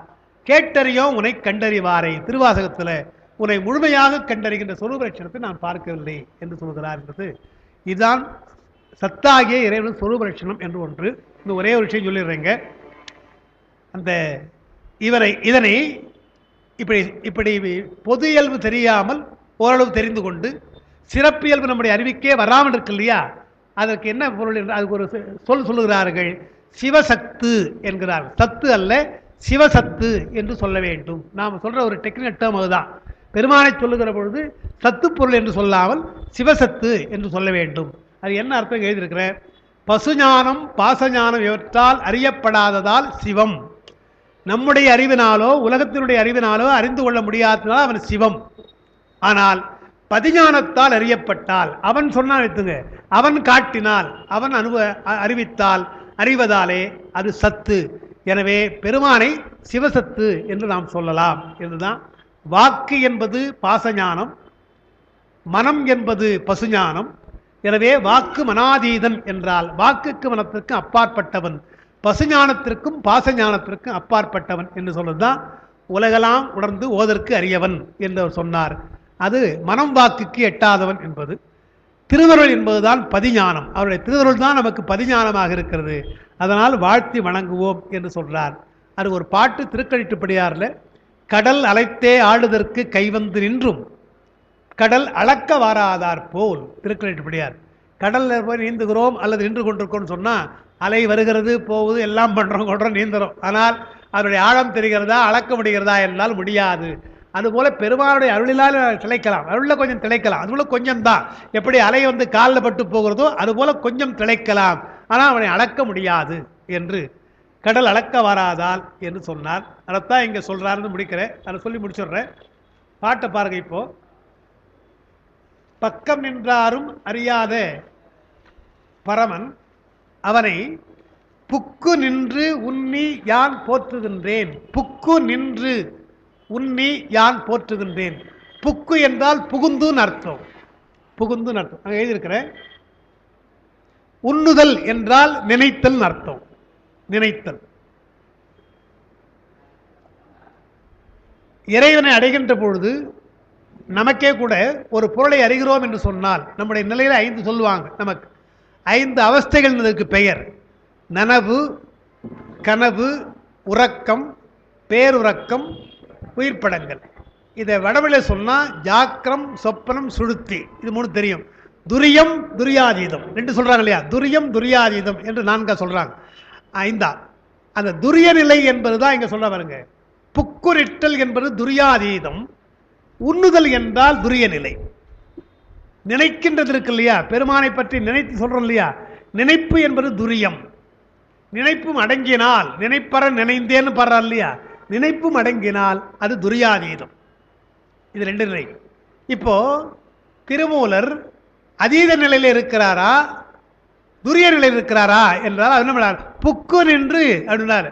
அங்க போய் இங்க வந்திருக்க மாட்டார் இல்லையா, அங்க போய் தான் அங்க வந்திருக்கின்றார். அதீத நிலைக்கு போய் என்ன நடக்குது, ஏன்னா நான் நேராக போய் பார்த்தாமா சொல்றேன், உனக்கு சொல்றேன் இல்லையா, உள்ளே போகிற பொழுது அது துரியாதீத நிலை, அங்கே என்ன நடக்கிறது வெளியே சொல்றோம் இல்லையா, அது துரிய நிலை. பெருமானுடைய ஆனந்தத்திலே போய் இவர்கள் சேர்ந்தார்கள். சேர்ந்து அந்த ஆனந்தத்தை சொல்ல வேண்டும் என்றால் அந்த ஆனந்தத்தை விட்டு தான் வரணும், அதை விட்டு தான் வரணும். அப்படித்தான் வந்திருக்கிறார்கள். ஞானசம்பந்த பெருமானுக்கு ஞானம் கொடுத்தாச்சு, பெருமான் காட்சி தருகிறார், ஆனந்தம் தான் முடிஞ்சு போச்சு. ஆனால் அப்பா கேட்கிறார், யாருன்னு கேட்கிறார், சொல்ல வேண்டியதா இருக்கு. எனவே இறங்கி வருகிறார் மீண்டும். அப்போ ஆனந்த நிலையிலிருந்து அடுத்தவர்கள் சொல்வதற்காக இறங்கி வருகிறார் சொன்னால் தன்னுடைய சிவானந்தத்தை மறைத்து கொண்டு அல்லது தன்னுடைய சிவானந்தத்தை தியாகம் செய்துதான் நமக்கு இத்தனை பாட்டு பாடியிருக்காங்க. இல்லைன்னா அப்பாவுக்கு மட்டும் காமிச்சுட்டு போயிட்டு வரணும் போயிட்டு இருக்கலாம் இல்லையா, ஆனால் இன்னும் நமக்கெல்லாம் காட்டணுமே என்பதற்காகத்தான் ஆயிரக்கணக்கான பாட்டு. அப்பாவுக்கு ஒரு பாட்டு தான் பாடினார், ஆயிரக்கணக்கான பாட்டு நமக்காக பாடினார் என்றால் அந்த பாடல்கள் பாடுகின்ற பொழுது ஞானசம்பந்த துரிய நிலை, அந்த ஆனந்தத்தை அனுபவிக்கிற பொழுது அது துரியாதீத நிலை என்று அதே தான் திருமூலர் பின்னால் சொல்ல போற இல்லையா, யான் பெற்ற இன்பம் பெருகையும் வையகம். அப்ப யான் பெற்ற இன்பம் துரியாதீதம், பெருகன் வந்தார் இல்லையா, சொல்ல வந்தார் இல்லையா, அது துரிய நிலை. அதான் எங்க சொல்றார், புக்குரிட்டல் துரிய நிலையில் சிவானந்தத்தை உணர முடியாது, எனவே புக்குரின்று என்று சொன்னார். அதீத நிலையில் மனம் வாக்கினால் போற்ற முடியாது, எனவே உன்னி என்றார். ஆனந்தத்துக்கு போயிட்டா பேச முடியாது, பேசும் பொழுது ஆனந்தம் கிடையாது. எனவே ஆனந்தத்தை அனுபவித்து விட்டு எப்படி இருந்தது என்று சொல்வதற்காக வருகிறார் என்றால் அதே ஆனந்தத்தை சொல்ல முடியாது. அவர் அனுபவம் எப்படி சொல்ல முடியும், இப்படிலாம் இருக்குதப்பா நீங்க போங்க என்பதற்காக தான் வழிகாட்ட வருகிறாரே தவிர ஆனந்தத்தை அப்படியே டிரான்ஸ்ஃபர் பண்ண வரல அவர். யான் பெற்ற இன்பத்தை நீங்க போய் பெறுங்க, அப்பதான் உங்களுக்கு தெரியும் என்று என்ன வழி அதை நான் சொல்லுகிறேன். புக்கு நின்று யான் போற்றுகின்றேன், பெருமானை போற்றி சொல்லுகிறேன் என்று சொல்றார். அதோட நாம் இன்றைக்கு நிறுத்தி வைப்போம். நான் 3 பாட்டு தான் முடிஞ்சிருக்கு இல்லையா, 3 பாட்டு தான் இல்லையா, 3 பாட்டு. இன்னும் எடுத்து 4வது பாட்டு ஆரம்பிக்கணும். உங்களுக்கு இந்த நோட்ஸ் கொஞ்சம் வைத்து ஏன்னா 10 பாட்டு மேலே சொல்லியிருக்கேன், அதுக்கப்புறம் நம்ம பார்க்கலாம். இதோட இருக்கும் இன்னைக்கு இன்னும் வைக்கல இருக்கு. சரி